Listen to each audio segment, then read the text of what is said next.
നമ്മുടെ ധ്യാനത്തിലേക്ക് നമ്മൾ ഭക്തിപൂർവ്വം പ്രവേശിക്കുകയാണ്. ഈശോയോട് നമുക്ക് ഹൃദയത്തിൽ നന്ദി പറയാം. ദൈവപിതാവിനാൽ ആകർഷിക്കപ്പെട്ടിട്ട് പരിശുദ്ധ ദൈവമാതാവ് ജീവനോടെ പ്രത്യക്ഷപ്പെട്ട ഈ ആലയത്തിൽ ഈ സമയം നമ്മളെ ഒരുമിച്ച് കൂട്ടിയ ദൈവപിതാവിൻ്റെ സ്നേഹത്തിന് നമുക്ക് ഹൃദയത്തിൽ നന്ദി പറയാം. 2004 ഡിസംബർ 7-ാം തീയതി ഉച്ചകഴിഞ്ഞ് 2:30 ഇതുപോലൊരു ആരാധന മധ്യയാണ് ദൈവമാതാവ് സമയഘടികാരം നെഞ്ചിൽ ചാർത്തി ഈ അൾത്താരയിൽ പ്രത്യക്ഷയായിക്കൊണ്ട് ദുരന്തം ഉണ്ടാകുവാൻ പോകുന്നു, പ്രാർത്ഥിക്കണമെന്ന വലിയ ദൈവിക സന്ദേശം കൈമാറിയത്. ജീവിതത്തിൻ്റെ വിവിധ ദുരന്ത മുഖങ്ങളിലായിരുന്നു കൊണ്ടാണ് നമ്മളും പരിശുദ്ധമ്മ ജീവനോടെ പ്രത്യക്ഷപ്പെട്ട ഈ ആലയത്തിൽ വന്ന് മരിയൻ ഉടമ്പടിയെടുത്ത് പ്രാർത്ഥിച്ചുകൊണ്ട് ദുരന്ത മുഖങ്ങളെ അതിജീവിക്കുവാൻ, ദൈവകരുണ നമ്മുടെ ജീവിതത്തിൽ സ്വന്തമാക്കുവാൻ ആഗ്രഹത്തോടെ പ്രാർത്ഥിച്ച് ഉടമ്പടി നിബന്ധനകൾ പാലിച്ച് മുന്നേറുന്നത്. ഈ ധ്യാനം നയിക്കുവാൻ പോകുന്ന കൃപാസനത്തിൻ്റെ സ്ഥാപക ഡയറക്ടറായ ബഹുമാനപ്പെട്ട VP ജോസഫ് അച്ഛനെ ദൈവപിതാവിൻ്റെ കരങ്ങളിൽ സമർപ്പിച്ച് നമുക്കൊരു നിമിഷം മൗനമായിട്ട് പ്രാർത്ഥിക്കാം. അച്ഛൻ്റെ ആരോഗ്യത്തെ പ്രത്യേകമായിട്ട് സമർപ്പിച്ച് പ്രാർത്ഥിക്കാം. ഏറ്റെടുത്തിരിക്കുന്ന എല്ലാ ശുശ്രൂഷ മേഖലകളെയും പ്രത്യേകമായിട്ട് അൾത്താരയിൽ സമർപ്പിച്ച് പ്രാർത്ഥിക്കാം. ഈശോയെ വരാൻ പോകുന്ന ആരാധന മണിക്കൂറിനെ പ്രത്യേകമായിട്ട് സമർപ്പിച്ച് പ്രാർത്ഥിക്കുന്നു. ഈശോയെ ആരാധനയിലൂടെ നീളം അച്ഛനിലൂടെ നീ തന്നെ ഞങ്ങളോട് സംസാരിക്കണമേ എന്ന് പ്രാർത്ഥിക്കുന്നു. വചനം നൽകണമേ എന്ന് പ്രാർത്ഥിക്കുന്നു. കൃപാസനത്തിൻ്റെ എല്ലാ ശുശ്രൂഷ മേഖലകളെയും നിർമ്മാണ പ്രവർത്തനങ്ങളെയും ഞങ്ങൾ ഒരു നിമിഷം സമർപ്പിച്ച് പ്രാർത്ഥിക്കുന്നു. ഈശോയെ എല്ലാവരിലേക്കും ദൈവിക കൃപ സമൃദ്ധമായി വർഷിക്കുവാൻ ഈ ആരാധനയിലൂടെ കരുണയാകണമേ എന്ന് പ്രാർത്ഥിച്ചുകൊണ്ട് ദിവ്യകാരുണ്യനാഥനെ വരവേറ്റുകൊണ്ട് നമുക്ക് ഇരുകരങ്ങളും ഉയർത്തി ശക്തമായി സ്തുതിക്കാം. ഹല്ലേലൂയ, ഹല്ലേലൂയ, ഹല്ലേലൂയ. മഹത്വം, മഹത്വം. ഈശോയെ നിന്റെ ശക്തി ഈ സമയം ഈ ആലയത്തിൽ പ്രകടമാക്കണമേ എന്ന് പ്രാർത്ഥിക്കുന്നു. പരിശുദ്ധ അമ്മയോടൊപ്പം പ്രാർത്ഥിച്ച അപ്പോസ്തല സമൂഹത്തിലേക്ക് ആത്മാവിന്റെ അഗ്നി അയച്ചതുപോലെ ഞങ്ങളുടെ സമൂഹത്തിലേക്കും ആത്മാവിന്റെ അഗ്നി അയക്കണമേ. പുത്തൻ പെന്തക്കോസ്ത് അനുഭവം നൽകണമേ. പുതു സൃഷ്ടികളാക്കി മാറ്റണമേ. ഹല്ലേലൂയ, ഹല്ലേലൂയ, ഹല്ലേലൂയ. യേശുവേ നന്ദി, യേശുവേ ആരാധന. ഹല്ലേലൂയ. നമുക്ക് എല്ലാവർക്കും ഭക്തിപൂർവ്വം മുട്ടുമേലായിരിക്കാം.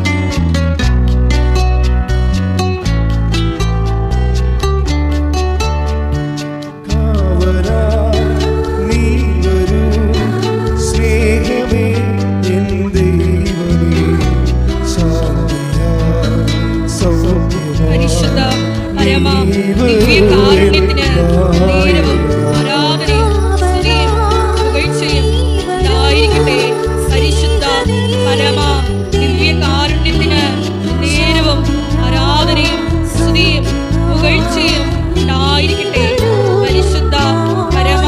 ദിവ്യകാരുണ്യത്തിന് നേരവും ആരാധനയും സ്തുതിയും പുകഴ്ചയും ഉണ്ടായിരിക്കട്ടെ.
പരിശുദ്ധ പരമ ദിവ്യകാരുണ്യത്തിന് നേരവും ആരാധനയും സ്തുതിയും പുകഴ്ചയും ഉണ്ടായിരിക്കട്ടെ. പരിശുദ്ധ പരമദിവ്യകാരുണ്യത്തിന് നേരവും ആരാധനയും സ്തുതിയും പുകഴ്ചയും ഉണ്ടായിരിക്കട്ടെ. ഓരോ ധ്യാനവും നമ്മുടെ ദൈവാനുഭവത്തിൻ്റെ ലെവല് വർദ്ധിക്കുന്നതിന് വേണ്ടി വേണം സഹോദരങ്ങൾ ആ ധ്യാനത്തെ സമീപിക്കാൻ. ഓരോ ധ്യാനവും ഉടമ്പടി പുതിയ കാലത്തെ ഒരു ദൈവിക പ്രാർത്ഥനാ പദ്ധതിയാണ്. ഈ പുതിയ കാലത്തെ പ്രാർത്ഥനാ പദ്ധതികൾ നമ്മളെ സംബന്ധിച്ചിടത്തോളം ഇപ്പോൾ വളരെ ആഹ്ലാദവും ആത്മവിശ്വാസവും ഉണ്ട്. എന്തുകൊണ്ടാണ് ആഹ്ലാദവും ആത്മവിശ്വാസവും എന്ന് അച്ഛൻ പറയണത്? ജീവിതത്തിൻ്റെ മൽപ്പിടുത്തങ്ങളിൽ വിവിധ മേഖലയിൽ വിവിധ തരത്തിലുള്ള മൽപ്പിടുത്തങ്ങളല്ലേ നമുക്കുണ്ടാകും. അങ്ങനെ എല്ലാ തലങ്ങളിലും എല്ലാ മേഖലകളിലും ജീവിതവുമായിട്ട് ഏറ്റുമുട്ടുന്നവർക്ക് വളരെ ഹൃദ്യമായ സമീപസ്ഥമാണ്. ദൈവം സമീപസ്ഥമാണെന്നല്ല ഞാൻ പറയണത്. ഉടമ്പടിയിലെ ആൾക്കാർ പറയുന്ന സാക്ഷ്യങ്ങൾ കേൾക്കുമ്പോൾ വളരെ അമീക്കബിളായിട്ടുള്ള പ്രസൻസാണ്. വളരെ വളരെ എന്താണ് ഹൃദ്യമായ സൗഹാർദ്ദപരമായ സാന്നിധ്യം. അപ്പോൾ എൻ്റെ സഹോദരങ്ങൾ, എനിക്ക് തോന്നുന്നത് കുറച്ച് കൂടുതൽ ഇൻവെസ്റ്റ്മെൻറ്റ് വേണ്ടി വരണത്, നിങ്ങളുടെ ലക്ഷ്യമെന്ന് പറയണത് ഈ ഉടമ്പടിയിലെ ഉള്ളൊരു ഗുണം, ഇതിൻ്റെ ഫോർമുല കറക്റ്റാണ്. അതാണ് ഞാൻ ഈ ഉടമ്പടിയുടെ കൂടെ സഞ്ചരിക്കുമ്പോൾ, നിങ്ങളുടെ കൂടെ സഞ്ചരിക്കുമ്പോഴും എൻ്റെയും നിങ്ങളുടെയും അനുഭവങ്ങളെ ഹരിച്ചും കുണിച്ചൊക്കെ നോക്കുമ്പോൾ എനിക്ക് മനസ്സിലാവുന്നത് ഇതിൻ്റെ ഫോർമുല കറക്റ്റാണ്, പക്ക ബിബ്ലിക്കലാണ്. അതുകൊണ്ടാണ് അഭിമന്യ പിതാക്കന്മാരും ദൈവശാസ്ത്രജ്ഞന്മാരും ഒക്കെ ഇതിനെതിരെ സംസാരിക്കാത്തതിൻ്റെ കാരണം. അവൻ പറയണത് പോലെ ചെയ്യുക. ആടെ മധ്യസ്ഥതയിൽ, മാതാവിൻ്റെ മധ്യസ്ഥതയിൽ. അപ്പോൾ അവിടെ മുൻതൂക്കം വന്നത് ആർക്കാണ്? അവനെയാണ്. ആർക്കാണത്? ക്രിസ്തുവിനാണ് മുൻതൂക്കം വന്നത്. ഇതൊരു മരിയം പ്രെയർ അല്ല ശരിക്കും. ഇത് ക്രിസ്ത്രോസെൻട്രിക് ആയിട്ടുള്ള, ക്രിസ്തുവിനെ കേന്ദ്രീകരിച്ചുള്ള ഒരു സുവിശേഷ പ്രാർത്ഥനാ പദ്ധതിയാണ്. എനിക്ക് തോന്നിയിട്ടുള്ള ഒരു ബുദ്ധിമുട്ട്, നമ്മുടെ സഹോദരങ്ങളെ പലപ്പോഴും ഒരു മെറ്റീരിയൽ ഓറിയൻറ്റഡ് ആയിട്ട് ഇതിനെ സമീപിക്കുന്നുണ്ട്. മെറ്റീരിയൽ എന്ന് പറയുമ്പോൾ എന്താണ്? നമുക്ക് ഒരു പ്രയാസം ഉണ്ടായ ജീവിതത്തിൽ, ജോലി അല്ലെങ്കിൽ മക്കളെക്കുറിച്ചുള്ള ആകുലതകൾ, അപ്പോൾ അതിലേക്ക് ഇതിനെ ടൂൺ ചെയ്ത് വെക്കും. അപ്പോൾ അവിടെ വരുന്നൊരു പ്രശ്നം വെച്ച് കഴിഞ്ഞാൽ അതിനേക്കാളും ഔട്ട്പുട്ട് ഉള്ളതാണ്. പക്ഷെ നമ്മളുള്ള പ്രശ്നം വെച്ചാൽ ദൈവത്തെ ചെറുതാക്കുന്നുണ്ടോ എന്ന് എനിക്കൊരു സംശയമുണ്ട്. നമ്മൾ ഉടമ്പടിയിലൂടെ നമ്മുടെ സമീപനം ഇത്തിരി വൈകല്യമായത് കാരണം ദൈവത്തെയോ ചെറുതാക്കുന്നുണ്ട്. എന്ന് വെച്ചാൽ എന്താ? നമ്മൾ ലിമിറ്റ് ചെയ്യുന്ന നമ്മളുടെ ഒരു ആവശ്യപ്രകാരം ദൈവത്തെ ഇങ്ങനെ ഒരു പരച്ചു വെക്കുന്നത് നമ്മൾ. അപ്പോൾ നമ്മൾ സാക്ഷ്യം പറയുമ്പോൾ എൻ്റെ കല്യാണം 32 വയസ്സായി, 35ആയി, ഞാൻ ഉടമ്പടി എടുത്തു, എനിക്ക് കല്യാണം പെട്ടെന്ന് നടന്നു എന്ന് നിങ്ങൾ പറയും. അപ്പോൾ അവിടെ വരുന്ന ഒരു വിഷയം എന്ന് വെച്ച് കഴിഞ്ഞാൽ ആ ഒരു വിഷയത്തിലേക്ക് നിങ്ങൾ പക്ക കോൺസെൻട്രേറ്റ് ചെയ്തിരിക്കുകയാണ്. പക്ഷേ കുറച്ചുകൂടി അത് ഒന്ന് ഷിഫ്റ്റ് ചെയ്തിട്ട് പുതിയ ദൈവാനുഭവങ്ങളിലേക്ക് വളരാൻ, എനിക്കെങ്ങനെയാണ് മനസ്സിലായത്? പുതിയ ദൈവാനുഭവങ്ങളിലേക്ക് വളരാൻ. ഇപ്പോൾ തന്നെ മാതാവിനെ കാണുമ്പോൾ മലാഖ എന്താ പറയണത്? പുതിയ ദൈവാനുഭവങ്ങളെക്കുറിച്ചാണ് പറയണത്. Hail Mary full of grace, the Lord is with you, അല്ലേ? അതിനടുത്ത് ഒന്ന് 28. ദൂതൻ അവളുടെ അടുത്ത് വന്ന് പറഞ്ഞു, ദൂതൻ അവരുടെ അടുത്ത് വന്ന് പറഞ്ഞു, ദൈവകൃപ നിറഞ്ഞവളെ, സ്വസ്തി, കർത്താവ് നിന്നോട് കൂടെ. ഓക്കെ അല്ലേ? അതായത് ഇവിടെ വരുന്ന വിഷയം വെച്ച് കഴിഞ്ഞാൽ കർത്താവ് നിന്നോട് കൂടെ എന്ന് വെച്ച് കഴിഞ്ഞാൽ പ്രസൻസ് ഓഫ് ഗോഡാണ് അവിടെ ഉദ്ദേശിക്കുന്നത്, ദൈവത്തിൻ്റെ സാന്നിധ്യം. കർത്താവ് നിൻ്റെ കൂടെയുള്ള കർത്താവിനെ നിനക്ക് അനുഭവിക്കാൻ കഴിയും. എന്ത് കാരണമെന്നാണ്? നിനക്ക് ദൈവകൃപ നിറഞ്ഞത് കൊണ്ട്. അതാണ് വിഷയം. അപ്പോൾ നമ്മുടെ ഒരു ചാലഞ്ച് വരണത് സിമ്പിൾ ചാലഞ്ചാണ്. നമ്മളിതുപോലെ ദൈവകൃപ നിറയുകയാണെങ്കിൽ നമ്മൾക്ക് ദൈവത്തിൻ്റെ പ്രസൻസ് ഫീൽ ചെയ്യാൻ പറ്റും. വളരെ സിമ്പിൾ ലോജിക്കല്ലേ? സിമ്പിൾ ലോജിക്കാണ്. എന്ന് വെച്ച് കഴിഞ്ഞാൽ ദൈവകൃപ നിറഞ്ഞവളെ സ്വസ്തി, കർത്താവ് നിന്നോട് കൂടെ. അപ്പോൾ അത് വളരെ സ്കാൻ ചെയ്ത് മനസ്സിലാക്കിയാൽ നമുക്ക് മനസ്സിലാവുന്നത് എന്താണ്? നമ്മളും അമ്മയെപ്പോലെ കൃപ നിറയുകയാണെങ്കിൽ, അപ്പോൾ നിങ്ങളോർക്ക് വെച്ചാൽ കൃപ നിറയാൻ വലിയ പാടാണ്. വളരെ സിമ്പിളാണ്. കൃപ നിറയാൻ കുറച്ച് കാര്യങ്ങൾ ശ്രദ്ധിച്ചാൽ മതി. ഈ ഹൃദയത്തെ ഒന്ന് ടാർഗറ്റ് ചെയ്താൽ നമ്മൾക്ക് നമ്മുടെ ഹൃദയം അല്ലാതെ നമ്മുടെ മൊത്തം ലൈഫ് അല്ലെങ്കിൽ മൊത്തം കാര്യവിചാരിപ്പുകൾ ഒന്നും നമ്മളിങ്ങനെ മൊത്തമായിട്ട് ഇങ്ങനെ ബൾക്കായിട്ട് ഇങ്ങനെ നമ്മൾ കോൺസെൻട്രേറ്റ് ചെയ്യേണ്ട കാര്യമില്ല. ദൈവകൃപ നിറയണമെങ്കിൽ ഒരു ഫാക്കൽറ്റി മാത്രം നമ്മൾ കോൺസെൻട്രേറ്റ് ചെയ്താൽ മതി. അതേത് ഫാക്കൽറ്റിയാണ്? ഹാർട്ടാണ്. ഹാർട്ടെന്ന് പറയുമ്പോൾ ബയോളജിക്കൽ ഹാർട്ടല്ല. ബയോളജിക്കൽ ഹാർട്ടെന്ന് പറയുമ്പോൾ നിങ്ങൾ ബയോളജി പഠിക്കുന്ന ഹാർട്ടില്ലേ, അതൊരു മോട്ടറാണ്. നമ്മുടെ ഇവിടെ ഇരിക്കണം മോട്ടർ, അതിങ്ങനെ പമ്പ് ചെയ്തുകൊണ്ടിരിക്കും, അല്ലേ? അത് ഭയങ്കര അത്ഭുതമാണ് ശരിക്കും പറഞ്ഞാൽ. ഒരു കറണ്ടിലാണ് എത്രയോ വോൾട്ട് കറണ്ടിലാണ് ഹൃദയം പമ്പ് ചെയ്യണത്. അപ്പോൾ ഈ പമ്പിങ് നിൽക്കുന്ന സ്ഥലത്ത് വെച്ച് ബ്ലഡ് സർക്കുലേഷൻ നിൽക്കുകയാണ്. അപ്പോൾ ബയോളജിക്കലായിട്ട് വരുമ്പോൾ അതൊരു മോട്ടറാണ്. ശരീരത്തിൻ്റെ എല്ലാ സ്ഥലങ്ങളിലേക്കും നമ്മൾ ഈ ബ്ലഡ് എത്തിക്കാൻ വേണ്ടി, എത്തിക്കാൻ പറ്റാത്തപ്പോഴാണല്ലേ പ്രഷർ വരണത്, അല്ലേ? ശരീരത്തിൻ്റെ എല്ലാ സ്ഥലങ്ങളിലേക്കും ബ്ലഡ് എത്തിക്കാൻ പറ്റാതെ വരുമ്പോഴാണ് ചില ആൾക്കാരുടെ കാലൊക്കെ ഇരിക്കണേണ്ടല്ലേ, കറുത്ത് ചൊറിഞ്ഞൊക്കെ ഇരിക്കും. കാര്യം അവിടെ വന്നിട്ട് തിരിച്ച് പോകണില്ല ബ്ലഡ് മേലോട്ട്. അപ്പോൾ അത് ഒരു മോട്ടോർ പമ്പിങ് ആണ് സംഭവം. അപ്പോൾ ഒരു വൈദ്യശാസ്ത്രത്തിന് അതിൻ്റെ കുറേ പ്രൊസീജിയേഴ്സ് ഉണ്ട്.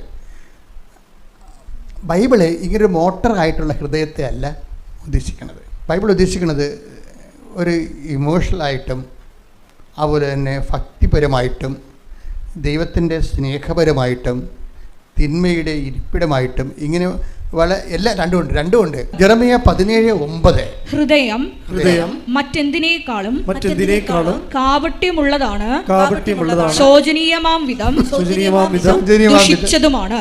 ഹൃദയത്തിനൊരു പ്രശ്നം വെച്ച് കഴിഞ്ഞാൽ ഹൃദയത്തിന് ഈ ബ്ലാക്ക് ആൻഡ് വൈറ്റ് ഉണ്ട്. നമ്മൾ നല്ല സ്പിരിച്വൽ എഞ്ചിനീയറിംഗ് വരുമ്പോൾ, ആധ്യാത്മികമായ ഒരു എഞ്ചിനീയറിംഗ് വരുമ്പോൾ നമ്മൾ നോക്കുന്നത് ഹൃദയത്തിൻ്റെ ഈ വൈറ്റ്നെസ് കൂട്ടിയെടുക്കാനാണ് നമ്മൾ നോക്കുന്നത്. ഞാൻ നിങ്ങളെയൊക്കെ ട്രെയിൻ ചെയ്യുന്നത് അങ്ങനെയാണ് പലപ്പോഴും. അതായത് നമ്മളിപ്പോൾ നിങ്ങൾ കാത്തലിക്സ് കുമ്പസാരിക്കുമല്ലോ. അപ്പോൾ കുമ്പസാരിക്കുമ്പോൾ ഞാനും കുമ്പസാര ഗുരുവാണ്. അപ്പോൾ ഞാൻ കുമ്പസാരിപ്പിക്കുമ്പോൾ ആൾക്കാരെ ഇങ്ങനെ പാപങ്ങളെക്കുറിച്ച് പറയും. അപ്പോൾ ഞാൻ എന്ത് ചെയ്യണത്, ഇതിൻ്റെ സോഴ്സ് എവിടെയാണ് നോക്കും. ആദ്യം സോഴ്സ് ബ്ലോക്ക് ചെയ്യാൻ പറ്റുമോ എന്ന് നോക്കും. കാരണം ഹൃദയം എല്ലാത്തിനേക്കാളും കൗടില്യമുള്ളതാണ്. അപ്പോൾ സോഴ്സ് അതാണ് എൻ്റെ ഇരുന്നത്. അപ്പോൾ ഞാനെപ്പോഴും ചെയ്യണമെന്ന് വെച്ച് കഴിഞ്ഞാൽ ഇവർ കമ്മിറ്റഡ് ആയിട്ടുള്ള കാര്യങ്ങളല്ല പറയണത്. അപ്പോൾ ഞാനതിനെ അഡ്രസ്സ് ചെയ്യത്തില്ല. പലപ്പോഴും പാപത്തിനെ ഡയറക്റ്റ് അഡ്രസ്സ് ചെയ്യത്തില്ല. അതിൻ്റെ കാരണം വെച്ചാൽ പനിയെന്ന് പറഞ്ഞത് എന്താ ഒരു രോഗമല്ലല്ലോ, അല്ലേ? പനിയെന്ന് പറഞ്ഞ ഒരു രോഗമല്ല, ഏതോ രോഗത്തിൻ്റെ ഒരു കാരണമാണ്. ഇപ്പം നിങ്ങൾ പറയുന്നത് പനിയാണ്, തലവേദന, പനി എന്നൊക്കെയാണ് കുമ്പസാരക്കുട്ടി പറയണത്. ആത്മാവിന് പനിയാണ്, ആത്മാവിന് തലവേദനയാണ്. അപ്പോൾ ഞാനതിന് നോക്കണമെന്ന് വെച്ച് കഴിഞ്ഞാൽ എങ്ങനെ ബോഡി ഹെൽത്തി ആയിക്കഴിഞ്ഞാൽ ആ വിഷയം മാറും. ഇപ്പോൾ ഞാനെന്ത് ചെയ്ത് ബോഡി ഹെൽത്തി ആക്കാൻ നോക്കും. എങ്ങനെ? നീ ഈ ആഴ്ചയിൽ ചെയ്തിട്ടുള്ള നന്മ പ്രവർത്തികളൊക്കെ പറയാൻ പറയും. ഒത്തിരി ഉണ്ട്, നമ്മൾ അഡ്രസ്സ് ചെയ്യാതെ വീട്ടുകാരനെ ഒഴുകിപ്പോണതാ. നീ ആഴ്ചയിൽ ചെയ്തിട്ടുള്ള നന്മ പ്രവർത്തികളെല്ലാം പറയാൻ പറയും.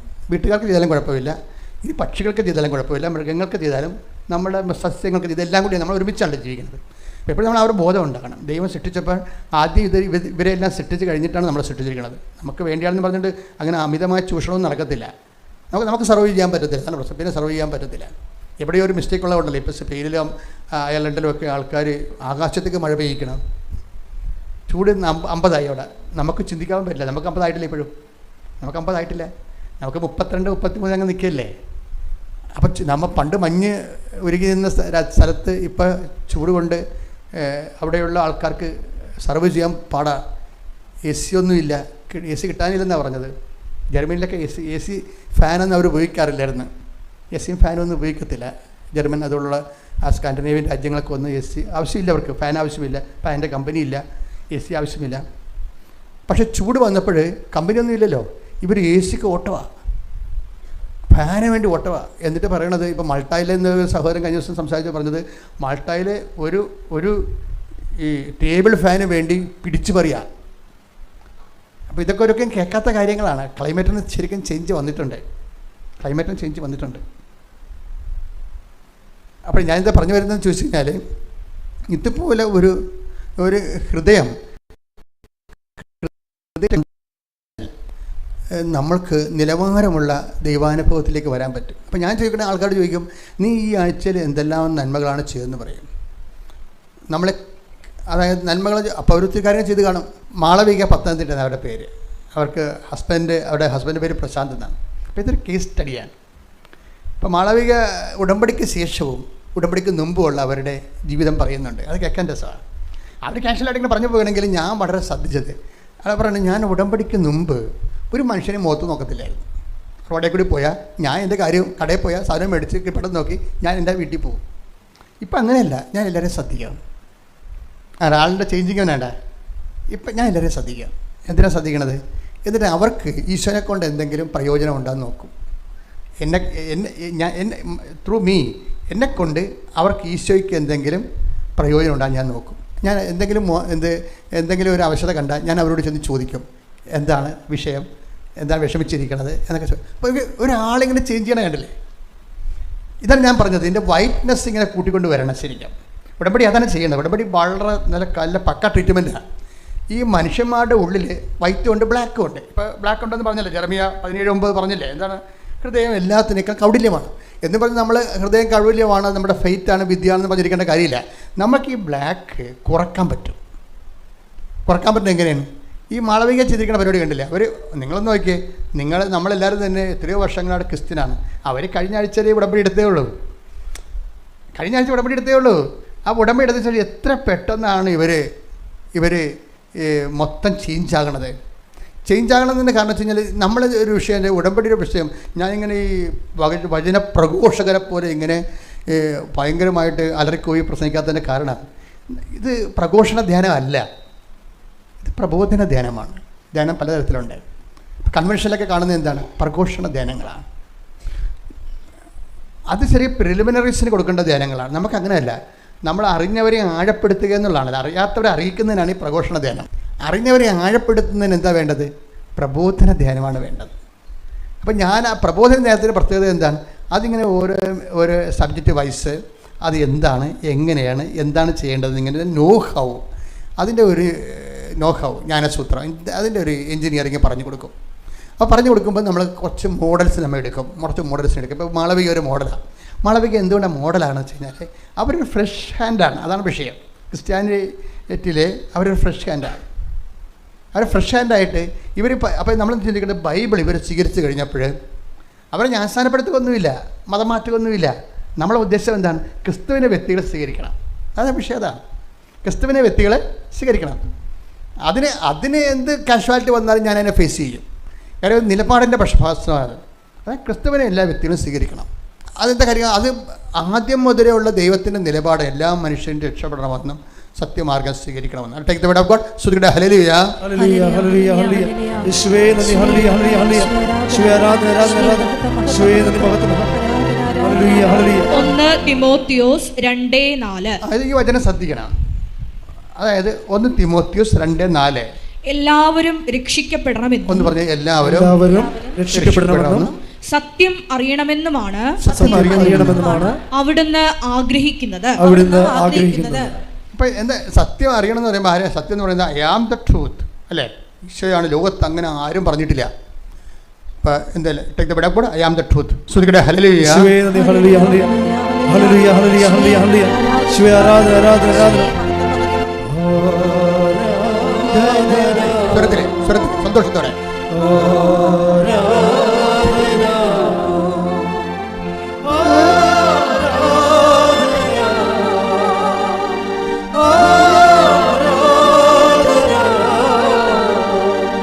ആനന്ദത്തിൻ പൂർണ്ണതയേ ശാശ്വതമാ സന്തോഷമേ. ആനന്ദത്തിൻ പൂർണ്ണത, ആനന്ദത്തിൻ പൂർണ്ണതയേ ശാശ്വതമാ സന്തോഷമേ. ആരാധന, ആരാധന,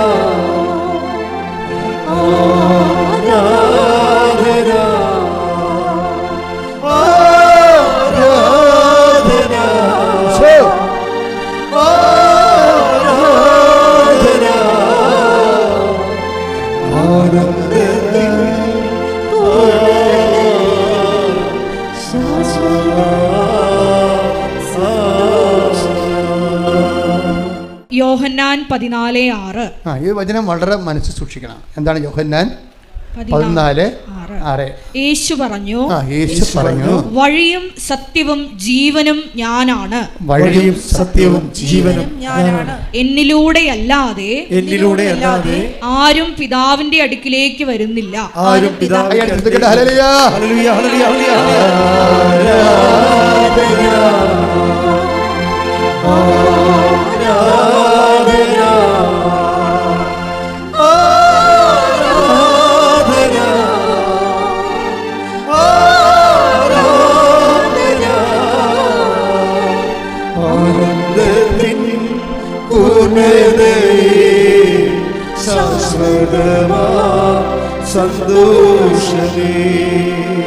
പരിശുദ്ധ പരമദിവ്യകാരുണ്യത്തിന് ആരാധനയും സ്തുതിയും പുകഴ്ചയും ഉണ്ടായിരിക്കട്ടെ. എൻ്റെ മക്കളെ, രാവിലെ കർത്താവിൻ്റെ ദിവസം രാവിലെ വന്നിരുന്ന് വചനം കേൾക്കാനും ദിവ്യകുർബാനയുടെ ആരാധനയ്ക്ക് പങ്കെടുക്കാനും ദൈവം നിങ്ങളെ എന്തുമാത്രം സ്നേഹിക്കുന്നുണ്ട് നിങ്ങൾ തിരിച്ചറിയണം. ഹല്ലേലൂയ. ഇത് വലിയൊരു അനുഗ്രഹം. നമ്മുടെ എല്ലാ പ്രശ്നങ്ങളും തീരുകയാണ്. എന്താ കാര്യം? എല്ലാ പ്രശ്നങ്ങളും തീരുകയാണ്. എന്താ കാര്യം? കർത്താവ് നമ്മളെ തൻ്റെ അടുത്തേക്ക് വിളിച്ചു അല്ലേ? അതന്നെ അത് എന്തുകൊണ്ടാണ് അങ്ങനെ വരുന്നത്? അടുത്തേക്ക് വിളിക്കുന്നത് ആരെയാണ്? വചനടുത്തേ മർക്കോസിന്റെ സുവിശേഷം 3-ാം അധ്യായം 13 മുതലുള്ള തിരുവചനങ്ങൾ. ഓക്കെ. പിന്നെ അവൻ മലമുകളിലേക്ക് കയറി തനിക്ക് ഇഷ്ടമുള്ളവരെ അടുത്തേക്ക് വിളിച്ചു. അപ്പോൾ ഐഡിയ ഈസ് വെരി ക്ലിയർ അല്ലേ? നിങ്ങളെ കർത്താവ് അടുത്തേക്ക് ഈ പ്രഭാതത്തിലെ കർത്താവിൻ്റെ ദിവസം നിങ്ങൾക്ക് കടങ്ങളുണ്ട്, ജപ്തിയുണ്ട്, പല പ്രശ്നങ്ങളൊക്കെ ഉണ്ട്. പക്ഷേ കർത്താവ് നിങ്ങൾക്ക് അടുത്തേക്ക് വിളിച്ചിട്ടുണ്ട്. അടുത്തേക്ക് വിളിച്ചത് എന്തുകൊണ്ടാണ്? അവിടെ തനിക്ക് ഇഷ്ടപ്പെട്ടവരെ നിങ്ങളെ അണ്ടർ എസ്റ്റിമേറ്റ് ചെയ്യേണ്ട കാര്യമില്ല. കഴിഞ്ഞ കാലങ്ങളിൽ നിങ്ങൾക്ക് എന്തെല്ലാം തരത്തിലുള്ള ഷോർട്ട് കമ്മിങ്സ്, എന്തെങ്കിലുമൊക്കെ കൈ അബദ്ധങ്ങൾ സംഭവിച്ചാലും ദൈവം അത് റൈറ്റ് ഓഫ് ചെയ്തിരിക്കുന്നു. കൈയടിയുടെ ശ്രദ്ധിക്കട്ടെ.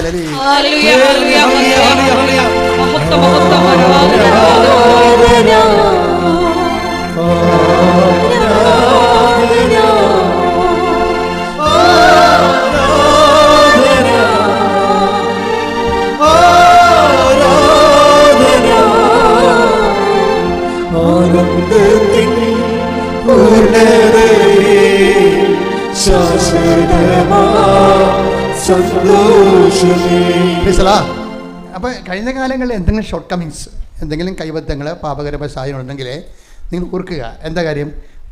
Divide of that fact. ആ വിഷയത്തിനേക്കാൾ ഉപരി ദൈവം നിങ്ങളെ ഇഷ്ടപ്പെടുന്നു. അതുകൊണ്ടാണ് നിങ്ങളെ അടുത്തേക്ക് വിളിച്ചിരിക്കുന്നത്. അടുത്തേക്ക് വിളിച്ചതിൻ്റെ അർത്ഥം എന്താണ്? കഴിഞ്ഞ കാല പാപങ്ങളെ ദൈവം റൈറ്റ് ഓഫ് ചെയ്തു. അതിൻ്റെ അർത്ഥം എന്താണ്? എഴുതി തള്ളി എന്ന്. കൈയടിച്ച് ശ്രദ്ധിക്കട്ടെ. ഹല്ലേലൂയ.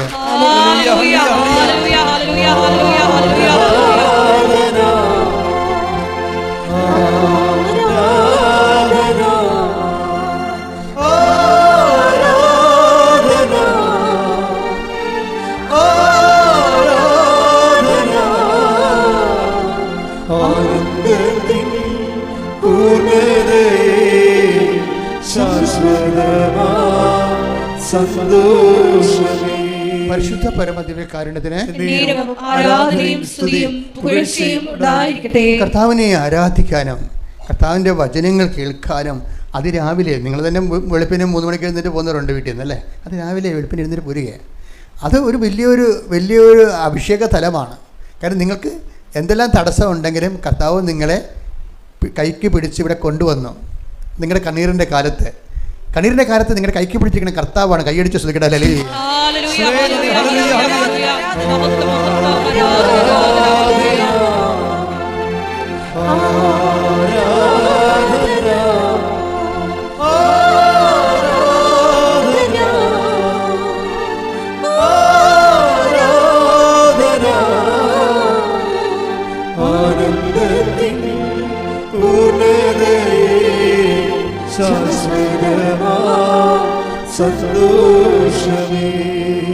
ഇനി നമ്മൾ ചെയ്യേണ്ട കാര്യം എന്ന് വെച്ച് കഴിഞ്ഞാൽ നമ്മൾ പ്രാർത്ഥിക്കേണ്ടത് എന്താണെന്ന് വെച്ചാൽ